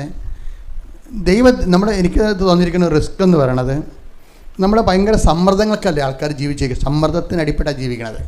പലതരത്തിലുള്ള സമ്മർദ്ദങ്ങളാണിത്. അപ്പോൾ സമ്മർദ്ദത്തിന് അടിപ്പെട്ട് ജീവിപ്പ് കഴിഞ്ഞ ദിവസങ്ങളുടെ ഒരു സാക്ഷ്യം പറഞ്ഞത് അങ്ങനെ പേര് ജോസഫ് ജോൺ എന്തുവാണ്. അദ്ദേഹത്തിൻ്റെ ഒരു പ്രോബ്ലം വെച്ച് കഴിഞ്ഞാൽ അദ്ദേഹം ഒരു ജോലി രാജിവെക്കേണ്ടി വന്നതിൻ്റെ കാരണം ഞായറാഴ്ച അവിടെ ജോലിക്ക് പോകണമെന്ന് സമ്മർദ്ദമുള്ളത് കൊണ്ടാണ്. ഞായറാഴ്ച അവിടെ ജോലിക്ക് പോകണമെന്ന് സമ്മർദ്ദമുള്ളതുകൊണ്ടാണ്. അപ്പോൾ അദ്ദേഹം 1-2 പ്രാവശ്യം ഞായറാഴ്ച ജോലി ചെയ്തപ്പോൾ തന്നെ അയാളുടെ മനസ്സ് പറയുന്നുണ്ട്, നീ ഇവിടെ അല്ല ജോലി ചെയ്യേണ്ടത്. കാര്യം നമ്മളീ വിഷയം എന്ന് വെച്ചാൽ നമ്മളതിനെക്കുറിച്ച് സീരിയസ് ആയിട്ട് എടുക്കാത്തത് കൊണ്ടാണ്. നമ്മളെ കർത്താവ് ദൈവത്തിൻ്റെ ദിവസം പരിശുദ്ധമായി ആചരിക്കണമെന്ന് പറഞ്ഞിട്ട് അതിൻ്റെ അപ്പം ചിലയിടത്ത് പരിശുദ്ധമായി നമുക്ക് ആചരിക്കാൻ പറ്റണില്ലല്ലോ ചില ആൾക്കാർക്ക് ഇല്ലേ? കാര്യം നമ്മൾ പല ആൾക്കാരും നമുക്ക് തൊഴിൽ തന്നിരിക്കുന്ന തൊഴിൽദാതാക്കന്മാർക്ക് വിശ്വാസം ഉണ്ടാകത്തില്ല. വിശ്വാസം ഉണ്ടാകത്തില്ല. അവർക്ക് ക്രിസ്തുവിനെ അറിയണമെന്ന് നിർബന്ധമില്ല. അപ്പോൾ സ്വാഭാവികമായിട്ട് നമ്മളവിടെ ജോലി ചെയ്യാൻ ബാധ്യസ്ഥമായിട്ട് തീരുകയാണ്. പക്ഷേ നമ്മൾ എന്തിനാണ് ഒരു പ്രാർത്ഥന വെച്ചിട്ട് പ്രാർത്ഥിക്കുന്നുണ്ട്. എന്താണ്? ഞങ്ങളെ പ്രലോഭനത്തിൽ ഉൾപ്പെടുത്തരുത്, ഇങ്ങനെയുള്ള ദൈവകൃപ നഷ്ടപ്പെടാൻ സാധ്യതയുള്ള സ്ഥലങ്ങളിലേക്ക് ഞാൻ കൊണ്ടുപോകരുത്. പക്ഷേ ആ പ്രാർത്ഥന നിങ്ങൾ ആത്മാർത്ഥമായിട്ട്, എൻ്റെ മക്കളെ ഒരു പ്രോബ്ലം ഉണ്ട്. പ്രാർത്ഥനയ്ക്കല്ല പ്രശ്നം, പ്രാർത്ഥനയുടെ ആത്മാർത്ഥതയ്ക്കാണ് പ്രശ്നം. പ്രാർത്ഥനയ്ക്ക് എന്താ പ്രാർത്ഥന ആൾക്കാർക്ക് വരുന്നൊരു അബദ്ധം എന്താ അറിയാമോ? നമ്മളൊരു 100 പോയിൻ്റ് പ്രാർത്ഥിച്ചെന്ന് വിചാരിച്ചോ, 100 പോയിൻ്റ് പ്രാർത്ഥിക്കുന്നു വിചാരിച്ചോ. അപ്പോൾ അതിനകത്ത് പലപ്പോഴും വരണത് അത്രയും വോളിയത്തിൽ നമ്മൾ പ്രാർത്ഥിക്കുന്നുണ്ടെങ്കിലും നമുക്ക് അതിൻ്റെ അത്രയും പ്രാർത്ഥന ഹിയർ ചെയ്യുന്നില്ല. അതിൻ്റെ കാരണം പല പ്രാർത്ഥനകളുടെ പിന്നിലും ഈ ആത്മാർത്ഥത കുറവുണ്ട്. ഇപ്പം നമ്മളെ പ്രലോഭനത്തിൽ ഉൾപ്പെടുത്തരുത് നമ്മൾ പ്രാർത്ഥിക്കുകയും ചെയ്യുന്നു. ശരിക്കും പറഞ്ഞാൽ പ്രലോഭനത്തിൽ ഉൾപ്പെടാതെ ജീവിക്കാൻ നമ്മൾ ആഗ്രഹിക്കുന്നുമില്ല. അതാണൊരു പ്രശ്നം വരണത്. ഇപ്പം നമ്മൾ പ്രലോഭനത്തിൽ ഉൾപ്പെടുത്തരുത് നമ്മൾ പ്രാർത്ഥിക്കുന്നു, പക്ഷേ do you actually mean it? അതാണ് പ്രശ്നം. നീ അത് യഥാർത്ഥത്തിൽ ഉദ്ദേശിക്കുന്നുണ്ടോ പ്രലോഭനത്തിൽ ഉൾപ്പെടാതിരിക്കാൻ എന്ന് ചോദിക്കുമ്പോൾ നമുക്ക് അപ്പം തന്നെ ഒരു വൈബ്രേഷനാണ്. ശരിക്കും പറഞ്ഞില്ല, ശരിക്കും സ്കാൻ ചെയ്ത് കഴിഞ്ഞാൽ പ്രലോഭനത്തിൽ ഉൾപ്പെടുത്തരുതെന്ന് പ്രാർത്ഥിക്കുന്നുണ്ടെങ്കിലും അങ്ങനെ ഉൾപ്പെടാതെ ഇരുന്നിട്ട് എനിക്ക് ശരിക്കും ഉൾപ്പെടാതിരിക്കുമ്പോൾ നമുക്ക് നഷ്ടമാണ് വരണത് ഇല്ലേ. ഒരു കള്ളക്കണക്ക് എഴുതണം, അത് പ്രലോഭനമാണ്. കള്ളക്കണക്ക് എഴുതണം, അത് പ്രലോഭനമാണ്. അപ്പം അങ്ങനെ പ്രലോഭനത്തിൽ ഉൾപ്പെടുത്തുന്നില്ലെങ്കിൽ ആ കള്ളക്കണക്ക് നമ്മൾ ശരിയായ കണക്കെഴുതണം. ശരിയായ കണക്കെഴുതുമ്പോൾ നമുക്ക് നഷ്ടം വരും. നമ്മൾ ശരിയായ കണക്കെഴുതുകയാണെങ്കിൽ നഷ്ടം വരും. ഈ ഒരു സാധനം നമ്മൾ വളരെ സുന്ദരമായിട്ട് കൈകാര്യം ചെയ്യണം. കാര്യം ഈ നഷ്ടം സഹിച്ചും, അങ്ങനെ ഒരു വാക്കുണ്ട് വചനം 15-ാം സങ്കീർത്തനം 1 മുതലുള്ള തിരുവചനങ്ങൾ. കർത്താവേ, അങ്ങയുടെ കൂടാരത്തിൽ ആര് വസിക്കും? പറഞ്ഞേ. കർത്താവേ, അങ്ങയുടെ കൂടാരത്തിൽ ആര് വസിക്കും? അങ്ങയുടെ വിശുദ്ധഗിരിയിൽ ആര് വാസമുറപ്പിക്കും? അങ്ങയുടെ വിശുദ്ധഗിരിയിൽ ആര് വാസമുറപ്പിക്കും? നിഷ്കളങ്കനായി ജീവിക്കുകയും നീതി മാത്രം പ്രവർത്തിക്കുകയും ഹൃദയം തുറന്ന് സത്യം പറയുകയും ചെയ്യുന്നവൻ. പരദൂഷണം പറയുകയോ സ്നേഹിതനെ ദ്രോഹിക്കുകയോ അയൽക്കാരനെതിരെ അപവാദം പരത്തുകയോ ചെയ്യാത്തവൻ. ദുഷ്ടനെ പരിഹാസ്യനായി കരുതുകയും ദൈവഭക്തനോട് ആദരം കാണിക്കുകയും നഷ്ടം സഹിച്ചും പ്രതിജ്ഞ നിറവേറ്റുകയും ചെയ്യുന്നവൻ. കടത്തിന് പലിശ ഈടാക്കുകയോ നിർദോഷനെതിരെ കൈക്കൂലി വാങ്ങുകയോ ചെയ്യാത്തവൻ. പ്രശ്നമാണ്. അപ്പോൾ ഈ ഒരു വിഷയങ്ങളിലേക്ക് വരുമ്പോൾ, ജീവിതം ഇങ്ങനെയുള്ള സ്ഥലങ്ങളിലേക്ക് വരുമ്പോൾ ചില സമയത്ത് തട്ടും, ഫൗൾസിൽ നമ്മൾ തട്ടും. അപ്പോൾ അങ്ങനെ വരുമ്പോൾ ചില ആൾക്കാർക്ക് ദൈവമേ ചെയ്യണത് തെറ്റാണല്ലോ. അപ്പോൾ നമ്മൾ ആത്മാർത്ഥമായിട്ട് കർത്താവേ, എന്നെ ഇങ്ങനെയുള്ള പ്രലോഭനങ്ങളിൽ ഉൾപ്പെടുത്തരുതേ. അതെന്താ പ്രശ്നം വെച്ച് കഴിഞ്ഞാൽ, നമ്മൾക്ക് ഒന്നെങ്കിൽ ദൈവം അല്ലെങ്കിൽ ഭൗതിക ആനുകൂല്യങ്ങൾ, ഇതിൻ്റെ ഇടയ്ക്കൊരു തിരഞ്ഞെടുപ്പ് വരുന്നതിനാണ് ഈ ടെംപ്റ്റേഷൻ, പ്രലോഭനം എന്ന് പറയുന്നത്. ഒന്നെങ്കിൽ ദൈവമാണ്. ഇപ്പം നമ്മൾ ജീവിക്കുന്ന ജീവിതം എന്ന് പറയുന്നത് ഒരു അഡ്ജസ്റ്റ്മെൻറ്റ് ലൈഫാണ്. കുറച്ച് ദൈവവും കുറച്ച് കള്ളത്തരവും, അല്ലേ, കുറച്ച് കള്ളത്തരവും കുറച്ച് തട്ടിപ്പും വെട്ടിപ്പും ഒക്കെ ആയിട്ട് ഇങ്ങനെ അഡ്ജസ്റ്റ് ചെയ്താണ് ജീവിക്കുന്നത്. ഇങ്ങനെ അഡ്ജസ്റ്റ് ചെയ്ത് ജീവിക്കുമ്പോൾ ഉണ്ടാകുന്ന പ്രശ്നം വെച്ച് കഴിഞ്ഞാൽ ഉടമ്പടിയിൽ അതിന് വലിയ സ്കോപ്പില്ല. അപ്പം നിങ്ങൾ ഓർക്കും, വെച്ചാൽ പിന്നെ എങ്ങനെ ജീവിക്കും? ഈ ലോകം മുഴുവൻ കള്ളത്തരമല്ല കാണിക്കണത്. അപ്പം നമ്മൾ ചേര തിന്നണം, നട്ടി തിന്നു കഴിഞ്ഞാൽ നടുത്തോടാൻ തിന്നില്ലെങ്കിൽ നമ്മൾക്ക് ജീവിക്കാൻ പറ്റുമോ? അപ്പോൾ ആൾക്കാർ ചോദിക്കും. പക്ഷേ എന്ത് പ്രോബ്ലം വെച്ച് കഴിഞ്ഞാൽ, നമ്മൾ ഒരിക്കലും ഒരു ഡിസിഷൻ ഇങ്ങനെ എടുത്തിട്ട് പതുക്കെ നമ്മൾ കർത്താവിൻ്റെ അടുത്ത് ഇരിക്കുകയാണ്. എന്നിട്ട് പറഞ്ഞ്, കർത്താവ് ഇങ്ങനെ ഒരു ചതിക്കുഴി ചെന്ന് ചാടിയിരിക്കുകയാണ്, എന്നെ രക്ഷിക്കണം, എനിക്ക് വേറൊരു മാർഗ്ഗമില്ല, എന്നെ സഹായിക്കണം. അപ്പോൾ ഇങ്ങനെ അപ്പം നീ ഇങ്ങനെ കർത്താവിൻ്റെ വചനങ്ങൾക്ക് ഈ വിരുദ്ധമായിട്ട് ജീവിക്കുന്നതിന് നിനക്ക് വിഷമമുണ്ടെന്നും കർത്താവിൻ്റെ സഹിത്വം ചേർന്ന് ജീവിക്കാൻ നീ ആഗ്രഹിക്കുന്നുണ്ടെന്നും ആത്മാർത്ഥമായിട്ട്, യാന്ത്രികമായിട്ടല്ല, ആത്മാർത്ഥമായിട്ട് നിനക്ക് തോന്നുകയാണെങ്കിൽ കർത്താവ് നിന്നെ കറക്റ്റ് സ്ഥലത്തേക്ക് കൊണ്ടുവരും, പതുക്കെ. പിന്നെ എപ്പോഴും നമ്മൾ ശ്രദ്ധിക്കണം, ഈ മറ്റുള്ളവരുടെ കോമ്പറ്റീഷന്, നമ്മളുമായിട്ട് കോമ്പറ്റീഷനുള്ള ആൾക്കാരുണ്ടല്ലോ. കോമ്പറ്റീഷൻ ഒത്തിരി ഉണ്ടല്ലോ, ലോകത്ത് കോമ്പറ്റീഷൻ ഉണ്ടാവും. അപ്പോൾ കോമ്പറ്റീഷൻ ഉള്ളവർക്ക് ചിലപ്പോൾ ഒരു 10 ലക്ഷം രൂപ കള്ളത്തരം കാണിച്ച് 10 ലക്ഷം രൂപ കിട്ടിയാൽ നിനക്ക് നീ കോമ്പറ്റീഷൻ പങ്കെടുത്ത് അവനേക്കാൾ 11 ലക്ഷം രൂപ കിട്ടാണ് നമുക്ക് പ്രലോഭനം ഉണ്ടാകുന്നത്, അല്ലേ? 11 ലക്ഷം രൂപ കിട്ടാൻ വേണ്ടിയാണ് നമ്മുടെ പ്രലോഭനം ഉണ്ടാകുന്നത്. അപ്പം അവിടെ ഒരു പ്രശ്നം, അവിടെ ഒരു ആശയടക്കത്തിൻ്റെ പോയിൻ്റ് ഉണ്ട്. എന്താ കാര്യം? പോയിൻ്റ് എന്താ? ആശയടക്കത്തിൻ്റെ പോയിൻ്റ് എന്താ? നീ അങ്ങനെ കള്ളത്തരം കാണിച്ച് നിനക്ക് 11 ലക്ഷത്തെക്കാളും കള്ളത്തരം കാണിക്കാത്ത 2 ലക്ഷം മതിയെന്ന് നീ തൃപ്തിപ്പെടണം. അതാണ് വിഷയം ഇരിക്കുന്നത്. കള്ളത്തരം കാണിച്ച് നമുക്ക് കിട്ടുന്ന, സർക്കാരിനെ വെട്ടിച്ചും ടാക്സ് വെട്ടിച്ചും നിനക്ക് കിട്ടുന്ന 10 ലക്ഷത്തെക്കാളും ടാക്സ് വെട്ടിക്കാതെ നിനക്ക് കിട്ടുന്ന 2 ലക്ഷം കൊണ്ട് നീ തൃപ്തിപ്പെടണം. ഇതൊരു ഭയങ്കര സീരിയസ് വിഷയമാണ്. ഇവിടെയാണ് ക്രിസ്ത്യൻ ആകുന്ന ചാലഞ്ച് വരേണ്ടതിൻ്റെ കാര്യം അതാണ്. വേറെ ആർക്കും ഈ നിയമങ്ങളൊന്നുമില്ലല്ലോ, ആർക്കും നിയമമില്ല, അവർക്ക് ഇഷ്ടമുള്ള പോലെ ചെയ്യാം. ക്രിസ്ത്യന് പറ്റത്തില്ല. എന്താ കാരണം വെച്ച് കഴിഞ്ഞാൽ അവനവിടെ വിഷയം ഉണ്ടാകുന്നത്, ഇപ്പോഴത്തെ ഞാൻ തന്നെ 2004 ഡിസംബർ 7-ാം തീയതി ഇവിടെ ഇതുപോലെ ഈശോ ഉള്ളപ്പോൾ ആണ് അമ്മ ഇവിടെ പ്രത്യക്ഷപ്പെട്ടത്. ഇത് 10 കൊല്ലത്തോളം ഞാനിത് അനങ്ങാതെ നടന്നു. എന്ത് ചെയ്യണമെന്ന് അറിയാൻ പാടില്ലാതെ ഈ മാതാവ് പ്രത്യക്ഷപ്പെടുന്നതൊക്കെ പറഞ്ഞു കഴിഞ്ഞാൽ, പണ്ട് കേരളത്തിലൊരു ബിഷപ്പിൻ്റെ അടുത്ത്, ഒരു പ്രായമായ ബിഷപ്പിൻ്റെ അടുത്ത് ഇവിടുത്തെ നമ്മുടെ കുറച്ച് സഹോദരങ്ങൾ, തങ്കച്ചാനും സണ്ണിയൊക്കെ ഉൾപ്പെടെ സഹോദരങ്ങൾ ബിഷപ്പിനെ ജവമാല റാലിക്ക് വിളിക്കാൻ ചെന്ന് പ്രായമായ ബിഷപ്പാണ്. അപ്പോൾ ചെന്നപ്പോൾ ഞങ്ങൾ ഈ മാതാവിൻ്റെ പ്രത്യക്ഷീകരണത്തോട് ബന്ധപ്പെട്ടിട്ടാണ് ഇങ്ങനെ ഈ റാലി ആരംഭിച്ചതെന്നൊക്കെ പറഞ്ഞു. അപ്പോൾ പിതാവ് ചോദിച്ചു, ആർക്ക് പ്രത്യക്ഷപ്പെട്ടു? അത് ജോസഫത്തിന് പ്രത്യക്ഷപ്പെട്ടു. അപ്പോൾ ഉടനെ ബിഷപ്പ് ചോദിക്കണേ, ഇക്കാലത്ത് അങ്ങനെയൊക്കെ പറഞ്ഞ് ആരെങ്കിലും വിശ്വസിക്കുമെന്ന്. First response അതായിരുന്നേ. ആ പിതാവിന് അങ്ങനെ പറഞ്ഞൊരു കാര്യമില്ല, എനിക്കും അങ്ങനെ തോന്നിയത്. ഞാനിത് ജനങ്ങളോട് പറഞ്ഞാൽ ജനങ്ങൾ ഇതുപോലെ എന്തോ തരികിട ആളെ കൂട്ടാൻ വേണ്ടിയുള്ള എന്തോ തരികിട പരിപാടിയായിരിക്കും എന്ന് അതിനെ സഭയെന്നെ വെറുതെ വിടുക. കാര്യം ഇങ്ങനെ ആളെ കൂട്ടിക്കഴിഞ്ഞാൽ ഉള്ള പ്രശ്നം എന്താണ്? സഭയാണ് എൻ്റെ ഉത്തരവാദിത്വം, ഞാനല്ലല്ലോ. ഞാൻ സഭയിലൊരു എളിയ ശുശ്രൂഷകൻ മാത്രമല്ലേ. അപ്പോൾ കാത്തലിക് ചർച്ച് എന്ന് പറഞ്ഞാൽ വേൾഡ് വൈഡ് ആയിട്ടുള്ള കൃത്യമായിട്ട് കനലിലോയും മൊറ തിയോളജിയും ഒക്കെ ആയിട്ട് ബേസ്മെൻ്റുള്ള വളരെ ചോദിക്കാനും പറയാനും തിരക്കാനും അന്വേഷിക്കാനും പഠിക്കാനും വിശദീകരിക്കാനും കൃത്യമായിട്ട് ആൾക്കാരെ നയിക്കാൻ വേണ്ടി ഉത്തരവാദിത്തമുള്ള ഒരു സഭയാണിത്. അപ്പോൾ ഇങ്ങനെ ഓരോരുത്തർക്ക് അത് ഇത് പ്രത്യക്ഷപ്പെടുന്നു പറഞ്ഞാൽ അവർ ആൾക്കനുസരിതികളെ ഉള്ളൂ, സസ്പെൻഡ് ചെയ്തുകളെ വേറെ പ്രശ്നമൊന്നുമില്ല. അതെനിക്കറിയാവുന്നതുകൊണ്ട് ഞാൻ നൂറ്റാടെ നിന്ന് 10 കൊല്ലം പ്രാർത്ഥിച്ച് അഖണ്ഡ ജപമാല ചൊല്ലി പ്രാർത്ഥിച്ച് അഖണ്ഡ ജപമാല. പക്ഷേ എനിക്കറിയത്തില്ല. ഞാൻ അമ്മയോട് പറയും, അമ്മേ ഇത് ഞാൻ ജനങ്ങളോട് പറഞ്ഞ കാര്യം ഞാൻ മാത്രമേ കണ്ടുള്ളൂ മാതാവിനെ, വേറെ ആരും കണ്ടില്ല. അപ്പോൾ ചോദിക്കുന്നവരൊക്കെ പറയണം ഞാൻ സ്വകാര്യമായിട്ടൊക്കെ ഇത് നമ്മുടെ അച്ഛനോട് പറയുമ്പോൾ ജോസഫ് അച്ഛാ വേറെ ആരെങ്കിലും കണ്ടെന്ന് ചോദിക്കും. വേറെ അതാണ് അവർ ചോദിക്കണേ, ജോസഫ് അച്ഛാ വേറെ ആരെങ്കിലും കണ്ടിരുന്ന എന്നിട്ട് ഇത് നിങ്ങൾക്ക് വല്ലതും തോന്നിയത് വല്ലതാണെന്നുള്ളതാണ് പ്രശ്നമേ. അതായത് ചോദിക്കണ അവിശ്വാസം തന്നെയാണ് ശരിക്കും പറഞ്ഞാൽ. പക്ഷെ 10 കൊല്ലം കഴിഞ്ഞ് ഞാൻ വാടിപ്പെട്ടിയിൽ അമ്മയുടെ, അതായത് എനിക്ക് ഡോക്ടറേറ്റ് കിട്ടിയപ്പോൾ നന്ദി പറയാൻ വേണ്ടി മധുരയിൽ നിന്നാണ് കിട്ടിയത്. മധുര യൂണിവേഴ്സിറ്റി നേരെ അമ്മയുടെ ഏറ്റവും അടുത്തുള്ള സ്ഥലം വാടിപ്പെട്ടിയാണ്. അപ്പോൾ അവിടെ ചെന്നപ്പോഴാണ് എനിക്കകത്ത് കയറാൻ പറ്റാവുന്നത്. നീ ഇവിടെ കയറേണ്ട കാര്യമൊന്നുമില്ല, ഇവിടെ പ്രത്യക്ഷപ്പെട്ടതിനേക്കാളും വളരെ വ്യക്തമായിട്ട്, കാര്യം സമയഘടികാരമല്ലേ, നിസ്സാര കാര്യമാണോ. അതായത് സിൽവർ ഗ്രേ ഇതുവരെക്കും പ്രത്യക്ഷപ്പെടാത്തൊരു കളറാണ് സിൽവർ ഗ്രേ. അത് ലോകാവസാനത്തിൻ്റെയും കാലവർഷത്തിൻ്റെയും ഒക്കെ ദുരന്തത്തിൻ്റെ കളറാണ്. അതിന് എന്നിട്ട് നടുക്ക് മാതാവിൻ്റെ നെഞ്ചത്ത് വിമലഹൃദയമൊന്നുമല്ല, ഈ വിമലഹൃദയമാണ് ഇവിടെ ഇപ്പോൾ പ്രതിഷ്ഠിച്ചിരിക്കുന്നത്. ഇത് എന്നല്ലെങ്കിൽ അത് യഥാർത്ഥത്തിൽ പ്രത്യക്ഷപ്പെട്ട ക്ലോക്ക സമയഘടികാരമാണ്. അത് 10:08 സൂചി കാണിച്ചതാണ്. സഭ അത് എന്നെങ്കിലും പഠിച്ച് ആ പ്രത്യക്ഷീകരണത്തിൻ്റെ സത്യാവസ്ഥ സഭയ്ക്ക് ബോധ്യപ്പെട്ടാൽ മാത്രമേ നമുക്ക് നിയമപരമായിട്ട് മാതാവിൻ്റെ യഥാർത്ഥ പ്രതിഷ്ഠ വെക്കാൻ പറ്റത്തുള്ളൂ, ഇത് വിഷയക്കാൻ പറ്റത്തുള്ളൂ. പക്ഷേ എന്നിട്ട് ഞാൻ അമ്മ പറഞ്ഞ പോലെ ഞാൻ വാടിപ്പെട്ടി കയറിയില്ല, പതുക്കെ എന്ന് പ്രാർത്ഥിച്ചിട്ട് സങ്കടപ്പെട്ട് പോകുന്നു. അപ്പോൾ നിങ്ങൾ ഓർത്ത് നോക്കണം, അവിടെ വരെ ചെന്ന് 30 കിലോമീറ്റർ ഉണ്ട് മധുരയിൽ നിന്ന്. അവിടെ ചെന്നിട്ട് കയറാതെ പോകണമെന്ന് നോക്കിയപ്പോൾ നിങ്ങൾക്ക് അറിയാമില്ല. അപ്പോൾ ഏറ്റവും സീരിയസ് വിഷയം ഉണ്ടെന്നില്ല, സീരിയസ് വിഷയം എൻ്റെ മനസ്സിലേക്ക് തോന്നി. അത് സീരിയസ് ആണ് അമ്മ പറഞ്ഞത്, വിഷയം സീരിയസ് ആണെന്ന് പറഞ്ഞ് എൻ്റെ കയ്യിൽ നിന്ന് വന്ന എനിക്ക് അമ്മ പറഞ്ഞത് ബോൾഡായിട്ട് പറയേണ്ടതായിരുന്നതാണ് അമ്മയുടെ ഒരു മനസ്സിരിപ്പ്. എന്ത് വിഷയം ഇത് സത്യസന്ധമായ കാര്യമല്ല, അതിന് എന്തെങ്കിലും പ്രശ്നങ്ങളുണ്ടെങ്കിൽ നീ അഭിമുഖീകരിക്കണം, നീ മുന്നോട്ട് പോകണമെന്നാണ്. അതാണ് നമ്മുടെ മനസ്സിരിപ്പ്. പക്ഷെ അതുകൊണ്ടാണ് വാടിപ്പെട്ടി വന്നപ്പോൾ വളരെ കറക്റ്റ് ഡിസിപ്ലിനറി ആക്ഷൻ പോലെ എന്നെ ഗെറ്റ് ഔട്ട് അടിച്ചത്.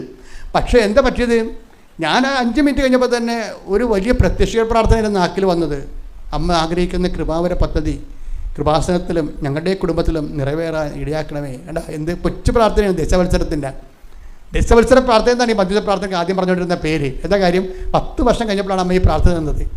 അമ്മ ആഗ്രഹിക്കുന്ന ഒരു കൃപ, അത് 6 മാസമേ ചെല്ലുള്ളൂ. 6 മാസം എന്ന് പറയുന്നത് രസമാണ്.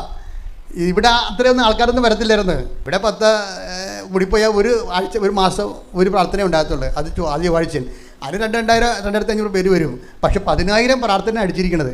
അപ്പോൾ ഞാനിവിടുത്തെ ഒരു ബ്രദറിനോട് പറഞ്ഞു, നീ അവിടെ നമ്മുടെ മലയാറ്റൂർ പോയി, മലയാറ്റൂർ മലയുടെ താഴെ പോയി നിൽക്കുക, എന്നിട്ട് മലയിറങ്ങി പ്രാർത്ഥിച്ച് വരുന്ന ആൾക്കാരില്ലേ അവർക്കെല്ലാം പ്രാർത്ഥിക്കണമെന്ന് പറയാൻ വേണ്ടി കൊടുക്കാൻ പറഞ്ഞു.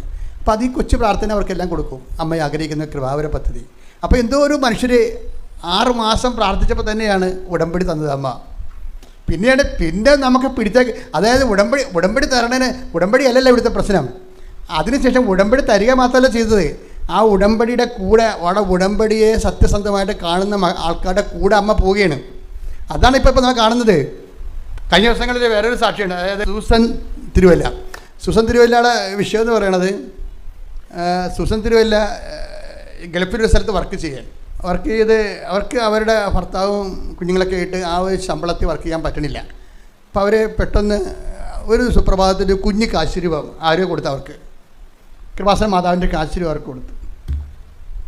അപ്പോഴേ ഇവളിങ്ങനെ ഇത് ഷിഫ്റ്റ് ചെയ്യണമല്ലോ, ജോലി ഷിഫ്റ്റ് ചെയ്യണമല്ലോ എന്ന് ചിന്തിച്ചിട്ട് ഷിഫ്റ്റ് ചെയ്യണോ, പോയാൽ ജോലി കിട്ടിയില്ലെങ്കിൽ പിന്നെ ഉള്ളത് കൂടി പോകില്ല, വെള്ളത്തിലാകും, എല്ലാം പട്ടിണിയാകില്ല. അപ്പോൾ അവർക്ക് തീരുമാനം എടുക്കാൻ പറ്റണില്ല. പറ്റാത്ത സമയത്ത് ആണ് ഈ അമ്മ കയറി വരണത് ഒരു കുഞ്ഞ് കാശുരൂപമായിട്ട്. ആ കാശുരം കിട്ടിക്കഴിഞ്ഞപ്പോൾ അവർക്ക് പരിശുദ്ധാത്മ അവർക്ക് കൊടുത്തത്, ഇനി നിൻ്റെ കാര്യമെല്ലാം സ്റ്റീർ ചെയ്യണത് കൃപാസന മാതാവായിരിക്കും, എപ്പോഴായാലും ഇനി അമ്മ നിൻ്റെ കൂടെ ഉണ്ടാകും, അപ്പോൾ നീ ബോൾഡായിട്ടിരിക്കണം. ഓസ്കി പരീക്ഷയൊക്കെ ഉണ്ട്, അതൊക്കെ ശരി, പക്ഷേ നീ ബോൾഡായിട്ടിരിക്കണം. ഇവരെന്നാ ചെയ്തെന്ന് വെച്ചാൽ ഇവർ ബോൾഡായിട്ടിരിക്കണമെന്ന് പരിശുദ്ധ ഈ ഒരു കുഞ്ഞു കാശുരൂപത്തെ തുടങ്ങുന്ന ജീവിതമാണ്. ഇവർ ചെയ്യണമെന്ന് വെച്ച് കഴിഞ്ഞാൽ ഇവരുടനെ വീടെല്ലാം അടിച്ചു വാരി. അതാണ് വിഷയം. അതാണ് ഈ ആൾക്കാർ വിഷയത്തെ സമീപിക്കുന്ന രീതികൾ ഭയങ്കര വ്യത്യാസമാണ്. അവരാദ്യം ചെയ്തത് വീടെല്ലാം അടിച്ചു വാരി പൊടിയും അഴുക്കും എല്ലാം കളഞ്ഞ് എല്ലാം വൃത്തിയാക്കി ഓർഡർ. കാര്യം അമ്മ ഈ വീട്ടിൽ വരണമെന്നുള്ളതാണ്. പിന്നെ ലൈഫ് മാറുകയും, അതാണ് വിഷയം. ഇപ്പം അതായത് നമ്മൾ ചില ആൾക്കാർ ഉടമ്പടി എന്ന് പറഞ്ഞാൽ അത് വളരെ സത്യസന്ധമായിട്ട് ഫിസിക്കലായിട്ടാണ് അവരെടുക്കുന്നത്, സ്പിരിച്വലായിട്ടല്ല. ചില ആൾക്കാർ സ്പിരിച്വലായിട്ടാണ് എടുക്കുന്നത്. കുറച്ച് നിയോഗങ്ങൾ കൊണ്ടേ വെച്ച് തിരികൊണ്ടേ വീട്ടിൽ അത്യാവശ്യമുള്ളപ്പോൾ പ്രാർത്ഥിക്കും. അത് സ്പിരിച്വലാണ്. ചില ആൾക്കാർ ഫിസിക്കൽ കവനൻ്റാണ് എടുക്കുന്നത്. ഫിസിക്കൽ കവനൻ്റ് എന്ന് പറഞ്ഞാൽ അവർ ഈ വിഷയത്തെ മുഴുവൻ ടേക്കപ്പ് ചെയ്തിട്ട് ഡയറക്റ്റ് പരിശുദ്ധമ്മ വരുന്നത് പോലെ തന്നെ ലൈഫ് മൊത്തം അവർ വിശുദ്ധീകരിക്കും. എന്നിട്ട് ഇവരിതിന് വേണ്ടി ഇൻവെസ്റ്റ് ചെയ്യും. അങ്ങനെ വന്നപ്പോൾ അവർ ഓൺലൈൻ ഉടമ്പടി എടുത്തു. പിന്നീട് അവർ നാട്ടിൽ വന്ന് ഉടമ്പടി എടുത്തു. അവർ ബോൾഡായിട്ട് റിസൈൻ ചെയ്തു. അവിടെ അവരുടെ ജോലി റിസൈൻ ചെയ്തു. ജോലി റിസൈൻ ചെയ്യുമ്പോൾ എന്ന് വെച്ച് കഴിഞ്ഞാൽ നമുക്കറിയാം, ഈ അമ്മ നമ്മുടെ ജീവിതത്തിൽ ഇടപെടാൻ നേരത്ത് നമുക്ക് അമിതമായ ആത്മവിശ്വാസം ഉണ്ടാകും. കാര്യം എന്താ, ഈ വിഷയമെല്ലാം സെറ്റ് ചെയ്യാൻ.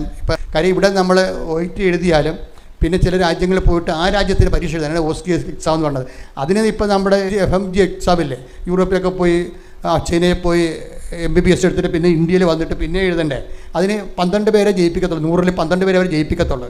OSCE എക്സാമിന് ഇതുപോലെ കട്ട് ഓഫ് ഉള്ളതാണ്. അപ്പോൾ അതുകൊണ്ട് കിട്ടി പോയാൽ പോയി. പക്ഷേ അമ്മ ഇവളോട് പറയണത് നിനക്ക് കിട്ടും, ഞാൻ വാങ്ങിച്ചു തരുമെന്നാണ് പറയണത്.